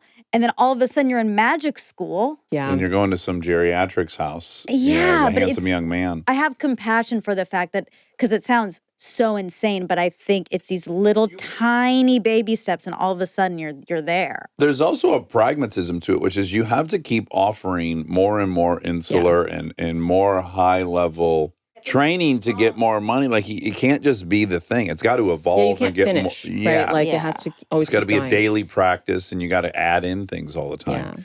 So at Magic School, it's a 4 or 5 day immersive program. And at the first magic school, they had, at the end of the course, a ceremony in which they ordained, I think it was like something like 7 priests of orgasm and 7 priestesses of orgasm in this elaborate ceremony where there was a group Om demo in front of all the students who had participated. People were in like robes. Can we add too, Nicole's a great performer. So she steps in a lot of times to put on these 1-hour demos. Yeah. Where she has this orgasmic trip through the cosmos and you all watch. And it's like, she's also a performer. And what's interesting about that is in the early days, she would participate in an Om demo as the woman who was being stroked. Yeah. And then later on, she actually replaced herself and she would make herself the stroker. And a different woman she would stroke a different woman on stage. And so in 2013 and 2014, OneTaste hosted these big orgasm conferences in San Francisco. And the big headliner event would be Nicole stroking one of her like lucky deputies, subjects. Basically. Yeah. And I think that's really interesting because she probably, look, I don't know. This is speculation, but my guess is at some point she realized like she's the CEO of this company. Like she can't be the one on the table. Yeah. It's a pretty vulnerable position to be in. And so she kind of elevated herself out of that. Now, so is it that or, there's even a piece with the Morehouse founder, which is like, it's an interesting trajectory for the man to go, no, I just want a service. That's already interesting. We haven't seen that historically a lot. That's weird. Because there might be something interesting. Power dynamics, you mean? Yeah, there's something powerful about being in control of that. That can be its own satiating journey. Like I have this impact on somebody. Yeah. Well, this is where you get into the trauma, and again, I'm not saying how much I want to reveal, but I see, yeah. if you have a guaranteed pleasurable outcome that you can access with somebody, and you are afraid of people's emotions otherwise, and this is a way you know you're fucking safe. This person will be receiving pleasure. They'll be grateful. They'll like you. I get it, is what I'm saying. And the fact that her trajectory goes there, I'm just curious what is at play. Well, also when your sexual autonomy is taken from you at a young age, to regain that or feel that you've then reclaimed power over it is of course going to seem appealing. Yeah. Broadly speaking, when you talk to people who are experts on the effects, the long-term lifetime effects of child sex abuse, it is often something like that. They will say that people who experience this as children will often, not always, but will often find ways to, sometimes it looks like acting out sexually, but it's a way to try to reassert agency over something. And be in control of it. Yeah, be in the driver's seat where it was taken. That's probably what I relate to. Yeah. Yeah. What drove her to move from being the strokey during these demos to the stroker, I truly don't know. It's inside her head, but I just think there's something really juicy there. Yeah. And it's possible that she was also just trying to rise to a form of leadership by taking over the man's role, which is kind of a like 2010s era women in power move. Very, yeah. No, I love this whole story because I like to believe, it's comforting to believe that just power and money makes everyone an asshole, and we don't have a monopoly, us men, on it. So, I mean, there's some part of it that's comforting to me. That's like, oh yeah, you put a woman at the top of a cult, and guess what? She'll be a terrible person at the end of it. I mean, okay, so it all leads to what I think is the darkest and most interesting speech she gives that's caught on camera, which is she's discussing her father. And ultimately, and I'll botch it, and this is paraphrasing, but she basically says her father was operating on this 4th dimension. And that when he would try to lock back into this 3rd dimension, it was a little scrambled, and that the people here didn't really understand his kind of basically enlightenment. So, I mean, she is on record and out loud basically saying it was the other people's fault, and my dad really is fine. Not only fine, he's special. He's enlightened, She calls him expansive. So I think that is at the core of this whole thing, and the wanting to embrace and forgive the beast. Yeah, is all an attempt to, as Sedaris says, all of my books have a singular goal of making you love my mother as much as I did. That's what every story is about. That's what every book's about. And I think there's some bizarre version of that at play here? I think that's really insightful. So yeah, she says something like, I never took on the idea that my dad was a bad person. Mm-hmm. I just believed that he was too expansive for the arbitrary laws of our third dimension. And instead, on the fourth dimension, he was this wonderful person. And yeah, dude, that's fucking it's so sad because heavy. that's so human. Kids cannot, they can't wrap their head around being hurt by their parent. It's too not connected to anything that's supposed to be. It's not the reality that we know. Yeah. And so in order to make sense of it, it's people so it's destabilizing. It's not the natural order of things. Mm-hmm. Your parents are supposed to protect you, not hurt you. It's deeply, deeply confusing to a child. They spend their whole life trying to figure out how to make that make sense. And this is how she did it, I think. That's so sad. Yeah. Yeah, I couldn't believe that part. I was like, okay, here we go. We're at the kind of the base of what's happening here. That she's even taking the time in this other ceremony to even be talking about him is already weird. I will never know for certain exactly what happened between Nicole and her father. But I think to look at a statement like that, it would be impossible not to feel this human compassion for, you can imagine like a little girl who is trying to when you said it's deeply you human, only that get is how one, I feel. and she wants that one to have been a good one. Yeah. And so by hook or crook, That's like, have you seen the doc? What's the doc that came out earlier this year? The girl's mom was sending her all these horrible texts. Oh, yeah. Yes, I know that story. Oh my God. And at the end, she's reconnecting with her mom. Yeah. And it's just an example of this. Like, kids are not supposed to feel that their parents are dangerous. And they often just don't. They have to avoid it. Like, your brain can't handle it. It's so it's too hurtful. upsetting. It's too much. And other people who have studied under Nicole have described to me that she also put forth theories like there is no such thing as pleasure or pain or good or evil. It's just all variants of sensation. And this idea that, like, again, there's a hint of some of that in like sitting meditation, mindfulness, this idea that like no feeling is necessarily like good or bad. And instead, it's kind of Buddhist. Yeah. But you can also see how that type of idea might have served this part of her that wanted to make sense of her dad and to understand him as like, what kind of thinking is going to allow her to say, I never thought of my dad as a bad person. Well, I think at the very, very core, if you distill it down, it's that all of our deepest fears would be that we're unlovable. And then you're assigned to people that are supposed to love you no matter what. But if they have behaviors that would suggest they didn't love you and they were trying to hurt you, it has the risk of confirming your ultimate fear, which is like, I'm so unlovable, my own parents didn't love me. They abused me. So that outcome, anything's worth attempting to avoid that conclusion. Yeah. Let's say he didn't hurt her or abuse her. The fact that it's known that he abused other children is still causes the same reaction. You're still supposed to love your kids enough to stay out of jail for them. So even if it was for other people, he should have stayed out of prison for her. Right. But knowing that your father, who you love, could cause so much damage is just not something a kid can reconcile. Just like doesn't compute. Yeah, it won't compute. Mm-hmm.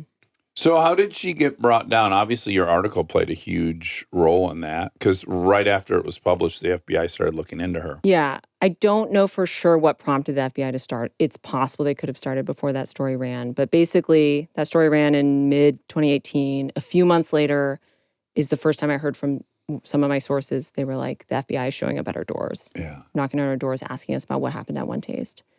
And coming back and asking more questions. And so I knew the FBI was investigating, but that's all I knew for many years. That's all anyone knew for many years. And 5 years later, after much investigation, they charged Nicole and Rachel Cherwitz, who is her second in command, with forced labor conspiracy, which is a federal crime.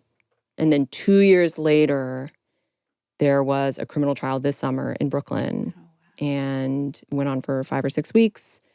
And in the end, the jury unanimously decided that both Rachel and Nicole were guilty of forced labor conspiracy. And so the next day, both of the women they had been out on bail. The next day, both women were taken into custody, and they have been in a federal jail ever since. They're awaiting sentencing. All the way to next September? Wow. No, it was supposed to happen this September, I was and like, then it's gotten delayed, and so it could happen later this year, or maybe more likely early next year. Yeah. Whoa. So what are your conclusions after all of this exploration? And I think that was the thing that I found most shocking about the NXIVM doc was it went counter to who I would imagine would be susceptible to such a thing. Almost without exclusion, all the NXIVM followers were like incredibly bright, industrious, motivated, conscientious, like dream employees.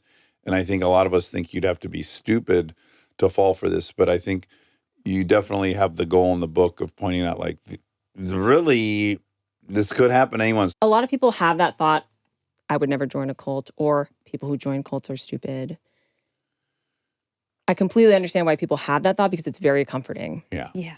And it really makes you feel safe, and it really makes you feel in control, which is something that every human wants. Yes. And at the same time, you know, when I started reporting on this group, it's not like I was a cult expert. Now I feel like I've done a lot of research and I kind of understand both this group and then like broad patterns generally. And I think I would say that it's not about smarts. It's about your yearning and your seeking, and everyone has something that they are looking for. And if that right match finds you at the right time in your life, when you are maybe having just gone through some sort of life transition, or you moved to a new city, or you went through a divorce, or anything like that, you are at heightened vulnerability. So I think that some people are more vulnerable than others, but I do not agree that there are people out there who are like totally immune to this risk. I agree. And I think having some humility about that is actually probably protective. Yeah. Because if you assume that this will never happen to you, you might not recognize it when it does. And cults look different now than they did 40 or 50 years ago. And I don't mean to be like fear-mongering, but it's just more about understanding that like by nature, humans are searching for things. And I think like if someone promises an answer, that's like a very tantalizing thing. One of the major things that I found interesting about researching and understanding OneTaste is just how much status games play a role in why people did certain behaviors within the group. Yeah. All of a sudden, if you become really emotionally invested in a fairly tight-knit social circle with unusual rules and a very clear hierarchy and a pretty clear norm of what's accepted and approved of behavior and disapproved of behavior, you are going to make decisions that are in line with that set of social pressures rather than, you know, your own moral compass. Like your moral compass goes out the window. Yes. Well, your moral compass was set by your peers already. Yeah, That's how we there's work. no objective, you know. Yeah. No. So people like, you know, observers will look at some of the choices that people made when they were inside OneTaste, and they might judge, and they might say, I would never do that. Yeah. I would never agree to that kind of arrangement, or I would never like, you know, stand by while my friend was being like punished for something. Yeah. But again and again, I spoke to people who said like, well, I did it because I knew it was going to get me approval. I did it because people who were higher status than me in the group told me that that's what I needed to do. Yeah. I did it because I knew they would like me more if I did it. I didn't say anything because I was afraid I would get punished if I spoke up. Yeah. Guess what? Like, that's why we do everything. that's why we do everything. That's exactly right. Yeah.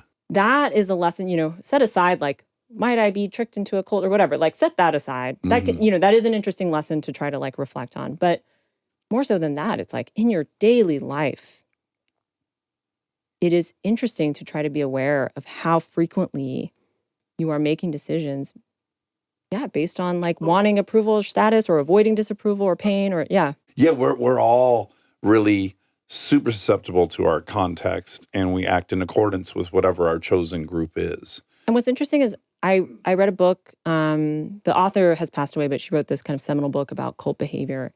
One of the things that really stuck with me is she said, we're such finely tuned social creatures that we don't even need to be told what the rules are. Yeah. We are so good at looking around and just inferring what we should be doing. And within OneTaste, Nicole rarely commanded.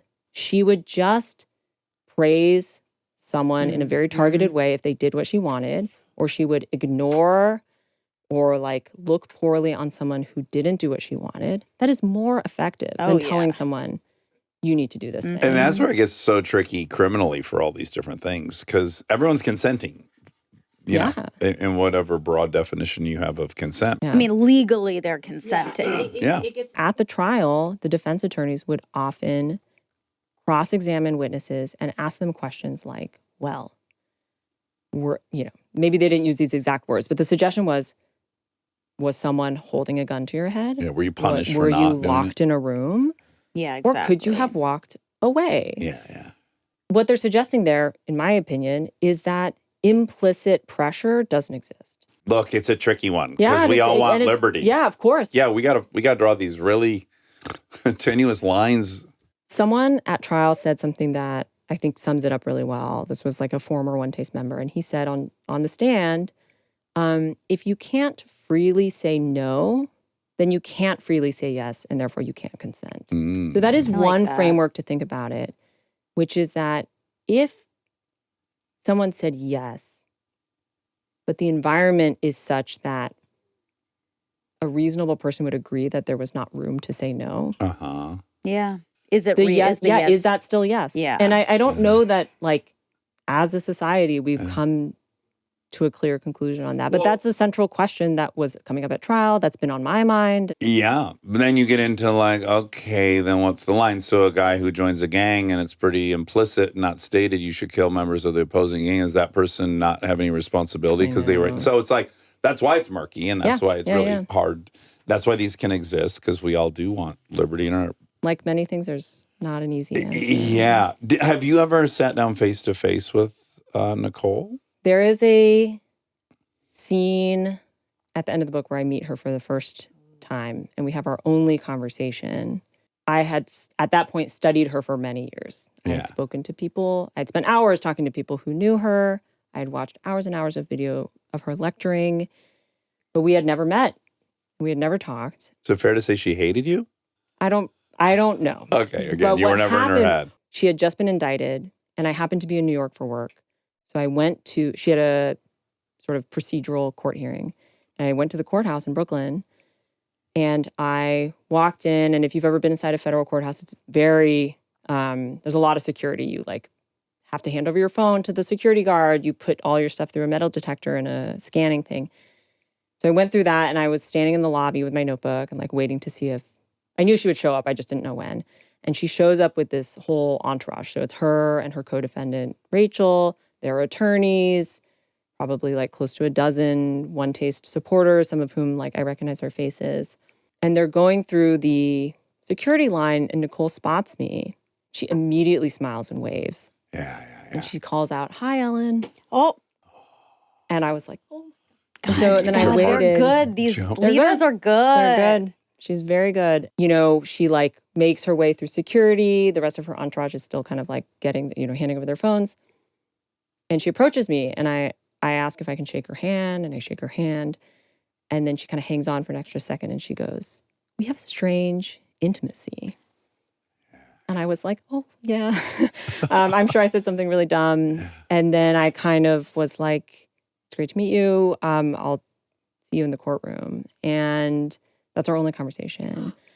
And I think like, it was just a moment, and I don't need to like make it more than it is. But it is true. Like she's a charmer. And I think she really like knew how to describe our strange relationship. Yeah. It's fucking powerful. And another thing that I learned from a different cult researcher is like, people often talk about charisma in cult leaders. And sometimes it falls flat because some people will look at a cult leader and be like, that person's not charismatic at all. Keith Raniere. When I watch that doc, I'm like, this is your dude? So what this researcher says, and it has made a lot of sense to me, is she's like, I prefer to think of charisma as descriptive of a relationship between two people. So there's charisma that exists in a connection between two people. So between a follower of NXIVM and Keith, the charisma is off the charts. Mm-hmm. But someone from the outside might look at him and be like, it's totally lacking. Like, this guy's a volleyball champ and a More judo like champ. chemistry then. Yeah, or, He's a maybe it 300 describes IQ. like one way. I forgot about how much volleyball so there is crazy. in NXIVM. Oh, he thinks he's so like a funny. Olympic volleyball He player. loves volleyball. Yeah. But anyway, there were people who looked at Nicole and like became entranced. And then there were some people who looked at her and they're like, this woman does nothing for me. And that doesn't negate, that existence doesn't negate the pull that she had on these other people or the spell that she was able to cast on them. And I think that helps also like give people more compassion for like someone might be having a different experience of this person than I am. Oh yeah, people describe having like worked with her and then looked through the delivery window of the food and caught a minute of her eye contact and felt more connected to her than anyone else they'd ever. Yeah. I of course was just like, I want to meet her as like a challenge. I wanted to see. Just out of curiosity. Yeah, I wanted her to try to like woo me, and Then when I was covering the trial, I saw her every day, but we didn't talk. Yeah.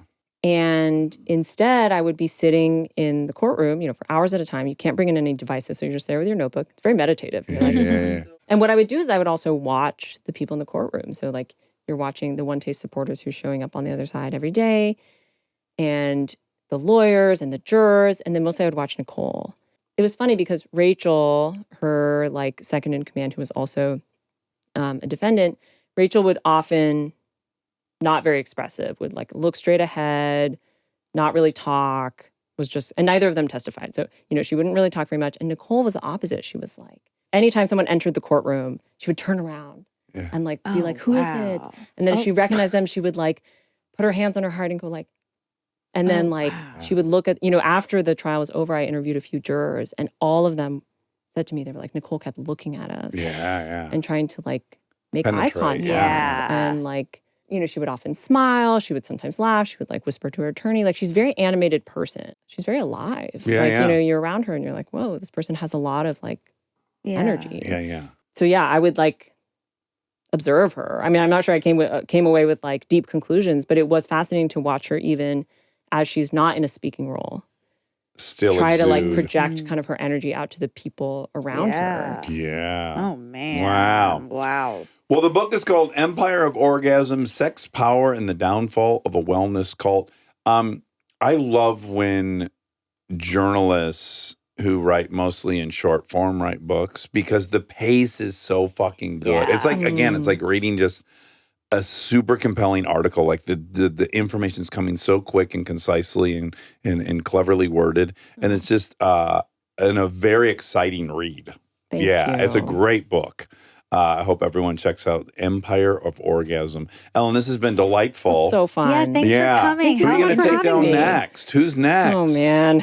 If you get an email about me, just ignore it, okay? I promise I won't look too hard. But you got to find out if you ever had a juicero. Yeah, on the fact check, we'll get down to the nitty gritty on the juicero. There's just so many devices in the house. I don't know. Honestly, not be surprised. No, I wouldn't be surprised. She just loves the juice was good. Wellness. Oh. Yeah, and there you go. I tasted the juice. No one's arguing the juice was not delicious. Yeah. Fresh. But that's just a smoothie packet delivery, really. That's a different business. Also, sorry, I got to do 1 second on it. The mad grab to make all companies a tech company during that era was so funny. It's like, it's a juice company. That's not a tech company. You're going to try to make it a tech company? You're totally right. It's like, why does this need to be this huge engineering feat? They were selling like a juice subscription.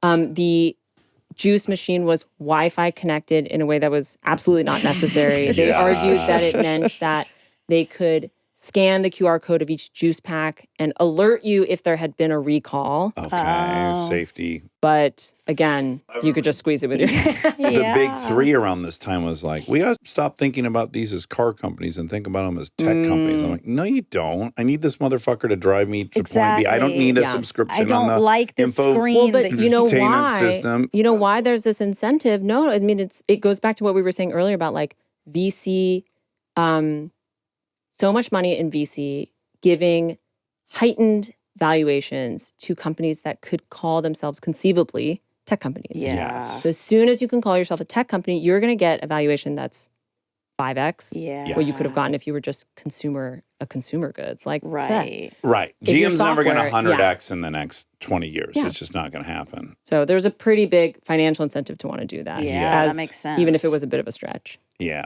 Well, Ellen, what a delight. This I was hope so you'll read fun. another book and come back to us. Yeah. Yes. All right. Thank Take you. care. We hope you enjoyed this episode. Unfortunately, they made some mistakes. Hello. Hello. Well, How are thee? good. It's almost the weekend. I'm very pumped about the weekend. It's been a very big week. Very, very big week. Lots and lots of episodes, and I filmed this week, Yeah. which meant going to Long Beach. I was on the west side, which I never am, and I've been meaning to go look at the Palisades in Malibu. Oh, yeah. Have you been? No, I haven't. Well, no. It's a crazy drive just because I have, I've driven Sunset to the beach so many times in my 10 years of living in Santa Monica. So, I know how it's supposed to feel. And I know how the PCH is supposed to feel leaving Santa Monica and driving up to Malibu. And it's also, it was interesting to me how much of it all you log without knowing, right? Like your subconscious knows, as you're driving, you know where you're at based on all these kind of markers that you're not really paying attention to that you know. I kept going I don't know. Because just the entire side of the PCH on the left side is gone. There's none of those houses are there. So crazy. It's so crazy. Is there construction happening? Did you see? So in the Palisades, it's insane how many houses are framed there already. Oh, there are. Okay. Yeah, I think I had this very pessimistic fear that given the restraints of building permits and stuff in LA, which can be brutal. Yeah. I'm when will will people even try? Right. And there's just houses everywhere. So you are seeing them even though it's gone? They're mostly just framed or they're, Okay. I was thinking, as you would know better than anyone, I was it's so deceptive if you build a house, when you see it framed, you're oh, I have a house. I'll be in this in 10 minutes. And you're oh no, it hasn't even begun. I know. And they frame these houses. Nothing's They frame them in a happened. few days. It's insane how quickly they build the physical wooden structure of it. I know. And then you're just years out from before that final piece of tile goes in. I know. Speaking of that, I'm close. I'm close, everyone, Ticky-tock. to moving in. I mean, I'm what's left? exactly. What pretty necklaces you have on today. Thank you. I Yeah. have 2 necklaces on. I'm less than 2 weeks out. No way! Yes. And it's really exciting. Callie came to visit me yesterday, and she was telling the designer, she was like, Monica and I built we had to design our dorm room. And now this is where she gets to live. And she was very proud and happy for me. I'm lucky and I'm excited. And I also, though, I keep having nightmares. Oh, wonderful. What type of nightmares? And I don't know. I'm not a big nightmare gal. Yeah. I don't really have many, but I've been having a lot more lately. And I think I assume has to do with this big, huge transition that's coming that, I'm so grateful to be able to do and so lucky. But you have change anxiety, as we've well documented. Yes. Change isn't my... it doesn't come that easy to me. The nightmares are murdery and stuff like that. Oh, you're afraid to be in the new house. By myself. Uh-huh. So I think that's been lingering a little bit for a long time. That's a big house, Yeah. and now it's coming. And it feels a little, it's so exciting, but it is a little scary. There's so many, I feel like I shouldn't even say this on here, but there's multiple entry points. Well, to home, I think they might have concluded there's not a single entrance. What if you had to leave your front door under the street and then walk around to get on your deck? That'd be Or great. go to your pool. I feel like I should. I should lock up the rest of, I should make it hard. Board it up. Yeah. Why don't you have young Jess come stay at your house the first week or something? I know. I'm thinking about that. I'm thinking about trying to do the, kind of yourself ease into my it. way in and have Yeah. some people stay. I just then leave, Yeah. and there will be a day, or maybe I'll be ready by then. I don't know, but there'll be a day that I'll be by myself. My prediction is you'll be shockingly comfortable very quickly. I hope think so. the unknown of it and the thought of being in that big house by yourself is quite scary. But I think very quickly, because even I had that moving from our old house to this house. Yeah. It's just like a new thing, and the threats are all the same. By the way, it doesn't matter if you have 2 doors in your current apartment. People get killed just as much as in apartments as they do houses. Well, yes and no. They probably don't, because I bet robbery is much higher in a house than in an apartment, because the items. But robbers don't kill people. Well, if they're in there. No. Well, robbers aren't killers. Robbers come to rob stuff. They hope to not interact with. They hope to, but sometimes when they do. So if you don't go confront them and try to stop them, they're not there to kill anyone. Those are killers. People who are in the market to murder someone are much different than people who want to go steal shit. Yeah, I understand you think that's helpful to say, but but it's not.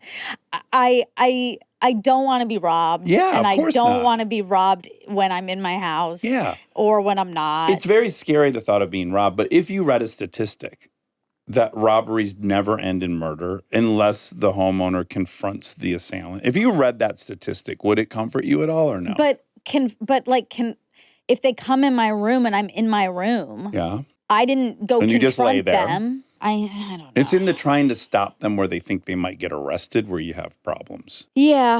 But Yeah. they're not like, I want to go murder someone. They're like, I want shit so I have money so I can get the thing I'm trying to get. Right. And No, I know murder's that. not going to help them in that at all. I agree. I think there's this sense of like, and in my apartment, if I scream, people can hear me. They're like above me and next door, and they'll be able to hear my screams. Yeah, but you also have an alarm at your house, which you don't have at Exactly. your That's right. And a lot of security.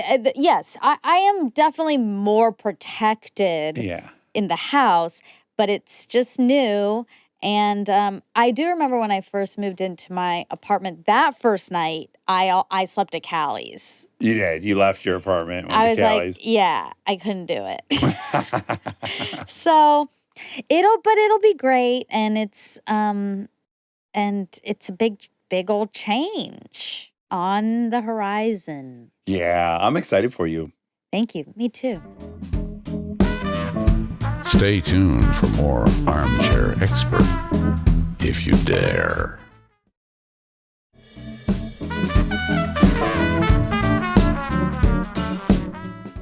Dr. Mike's coming over tonight. Oh, that's fun. Yeah, he's in town, so he's going to join us for family dinner and then Frankenstein, which I haven't seen. Ooh, I haven't seen it either. And I've gotten my children willing to watch what is on the surface a scary movie because Jacob Elordi's in it. Oh, you God reeled bless them his in. handsomeness. I know. Yeah. It'll buy you a lot. It will. I think they're willing to get through anything. I also heard it's not. Have you watched it? No, I want to. I've heard it's not as scary as you might think. Yeah, I want to see it. I also didn't know that was a Guillermo del Toro movie, and I see all of his movies, and he's a genius. So that all sounds like, why haven't I seen this movie? Yeah. I saw a movie that I want to shout out, Eternity. It is Elizabeth Olsen and Miles Teller and Callum Turner, and it's a rom-com-ish. And it's so good and so sweet and heartwarming. And I just loved it. Oh, good. I really recommend if you want like a feel good. Where did you stream it? Did you rent it? I rented it. Yeah. I think soon it will be out to stream. Okay. It was just out in theaters like in November or something.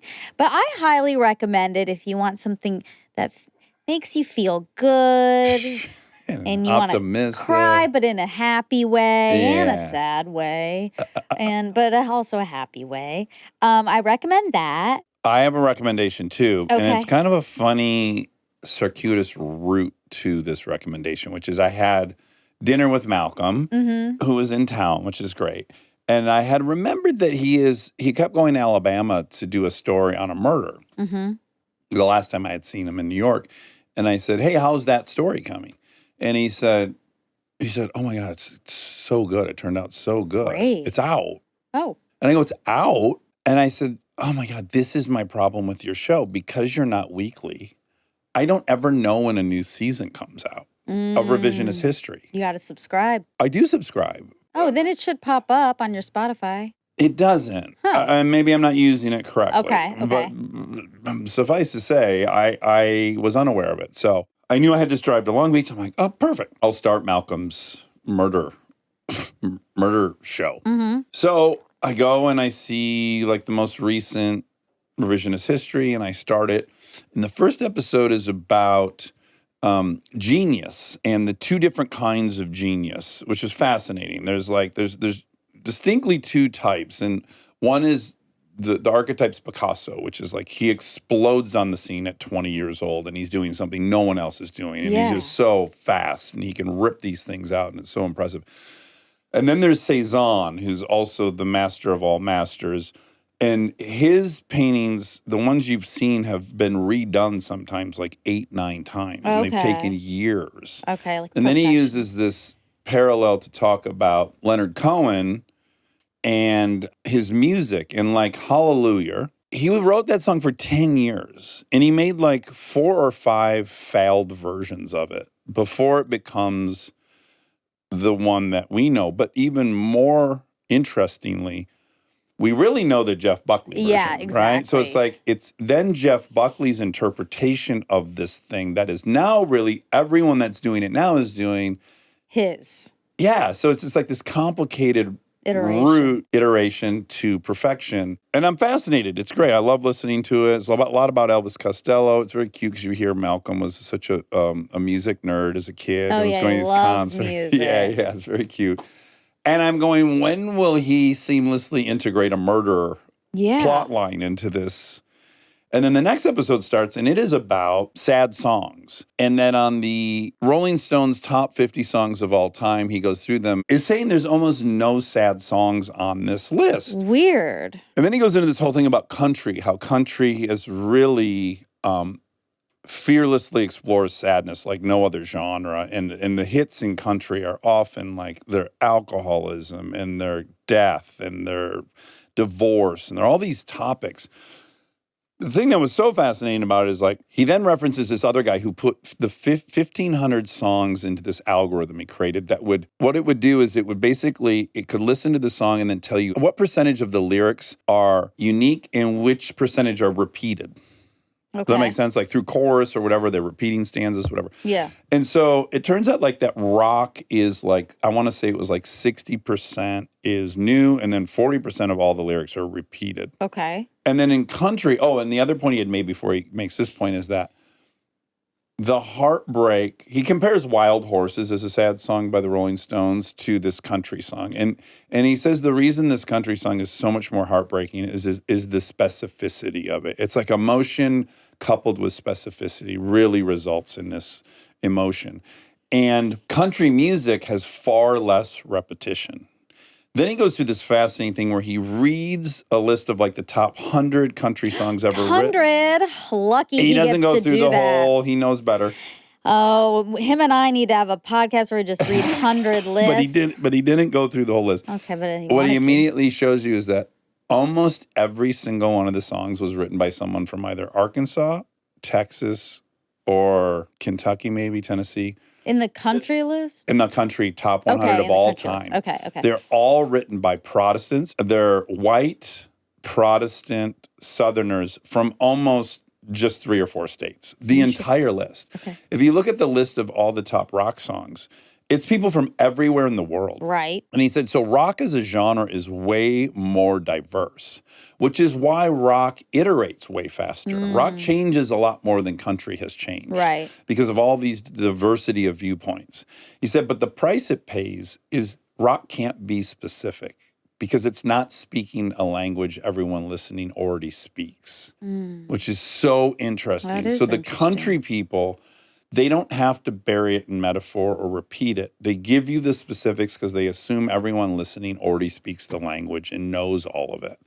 And he said the only other genre that does that is hip hop. I was about to say rap does it. Yes. And he said, again, it's written by, he reads that list. The top list of those is like Brooklyn, South Central, Bronx, South Central, Brooklyn, right? It's all from It's very concentrated, and everyone already speaks the language. They're not going to dumb it down for anybody. Yeah, that's interesting. And I have always been saying those two genres to me are identical genres. It's like the white version and the black version. Similar. And my explanation was like, it talks about socioeconomic struggle. That was why I thought they were so similar, which I still maintain is part of it.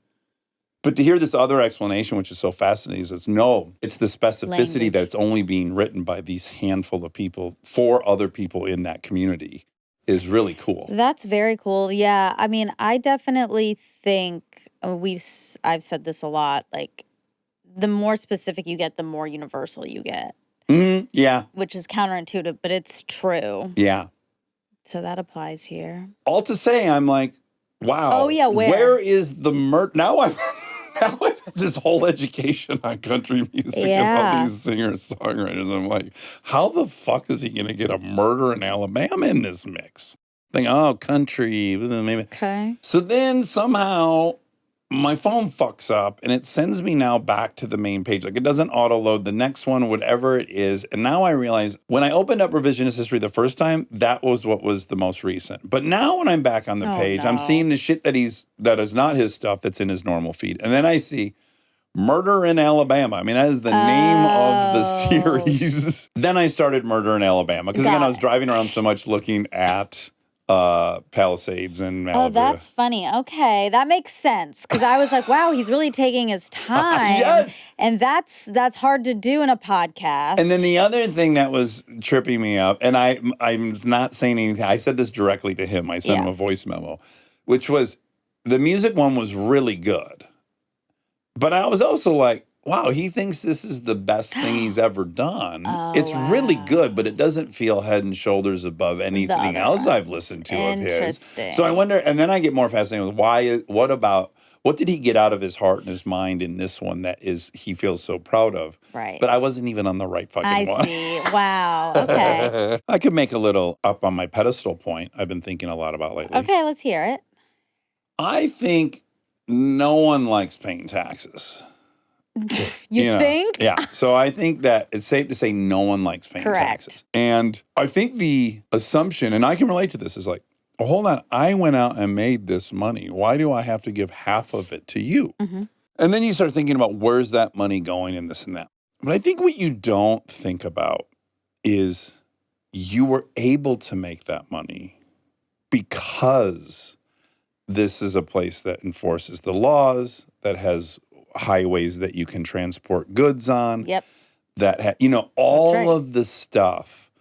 I think we all it's the same condition we all suffer from where we think we got ourselves to where we're at and we don't acknowledge everyone else who got us here. It's like you can't make money unless you have this really robust system in place that allows you to do it in the first place. Also, that's what you're paying for is a place where one can be prosperous. Yeah, and if you have a good or a service, the people around you need to have money to be able to buy your service or your product. So it benefits you for everyone to have stuff and have money and have some abundance so that you can keep your thing up. Like it's all connected. Even the service or the product, right? You have a product and the reason you can profit on it is because if someone tries to make the same product and sell it under the same name as yours, you can take them to court. There's a system in place that will allow you to profit from the thing that you created. Right. You're safeguarded. Yeah. Yeah. I mean, when we had Walter Isaacson on, we talked so much about this, and I thought it was great where he talks about the commons and the way that this country was built is because of the common good. Yeah. And that's what taxes go to. And we wouldn't have a country like this if we didn't have that. Yeah, like people like to make a big deal out of the fact that Elon did successfully move Tesla to Texas. Right. But it's a little unfair because it's like he couldn't have made Tesla there. Exactly. But now that it is what it is, he can take it there and just pay way less taxes. But it's quite unfair because it's like you should kind of give back to the system that allowed you to make the thing in the first place. Like the second you can be independent from it to some degree. Where you were able to innovate it. Yeah. It is. I like that. That's a good soapbox. I read a quote. I posted it because I thought it was nice. That's very in keeping with what you're saying.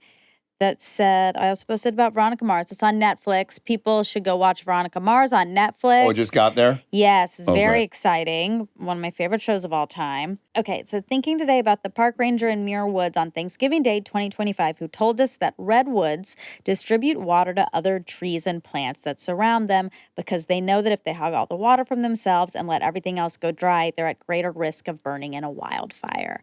I don't think that story was just about trees. So it's same concept. Yeah, that's nice. Same concept. I like that. Let's do some facts. Ellen Facts. Ellen Fox. It sounds like it could be a name, Ellen Facts. It could. Like a news reporter. Some of these reporters, they like to give themselves a name that seems really on brand with what they do. Oh, that's true. Like Dallas Raines. correct. Meteorologists seem to do this more, but yeah, I agree. You could be Ellen Facts. You could change your name to Monica Facts. Moths. Oh. She had an issue with moths. And they are the bane of my existence. Of sweater collectors. Yes, exactly. Yeah. Mm-hmm. Now, it says to get rid of closet moths, deep clean the closet by vacuuming and wiping surfaces. Treat infested clothes by washing or freezing them to kill eggs and larvae. I hate the word eggs and larvae. And use natural deterrents like cedar and lavender. My closet has so much cedar all over Do you have it. those little cedar sticks that hang on the hook? Yeah. Yeah. And like balls. I noticed those were in my closet in Nashville. I get taken care of, but I don't even know sometimes. Yeah. Sometimes it flies over my head. But I did notice, someone had the foresight and kindness to put one of those in my closet. You need it. Along with pheromone traps to break the breeding cycle. I hate the word breeding cycle. And prevent reinfestation. I hate moths. Yeah. Okay. Now, You might need to publish a list in descending order of fear. Your most hated animals down to moths. I of course want to know are moths above or below dogs, right. snakes. Oh. There's so many of Snakes these is the animals that you worst. hate, mice. Where we need a comprehensive. Are we going hate or scared of? Because those are actually different. But break that down for me. So I'm not scared Of a moth.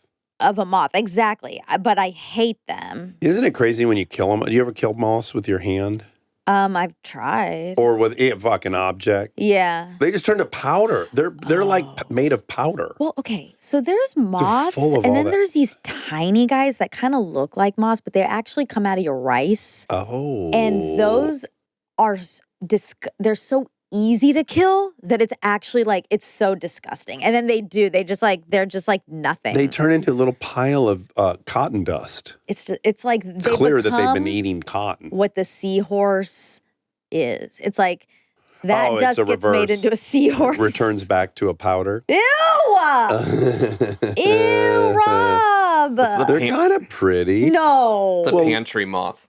A pantry Oh, yeah, moth. those are the ones that get in the rice. Ew, I don't want to look at that anymore. It's stuck on the TV. I don't know. Rob! It's stuck on the TV.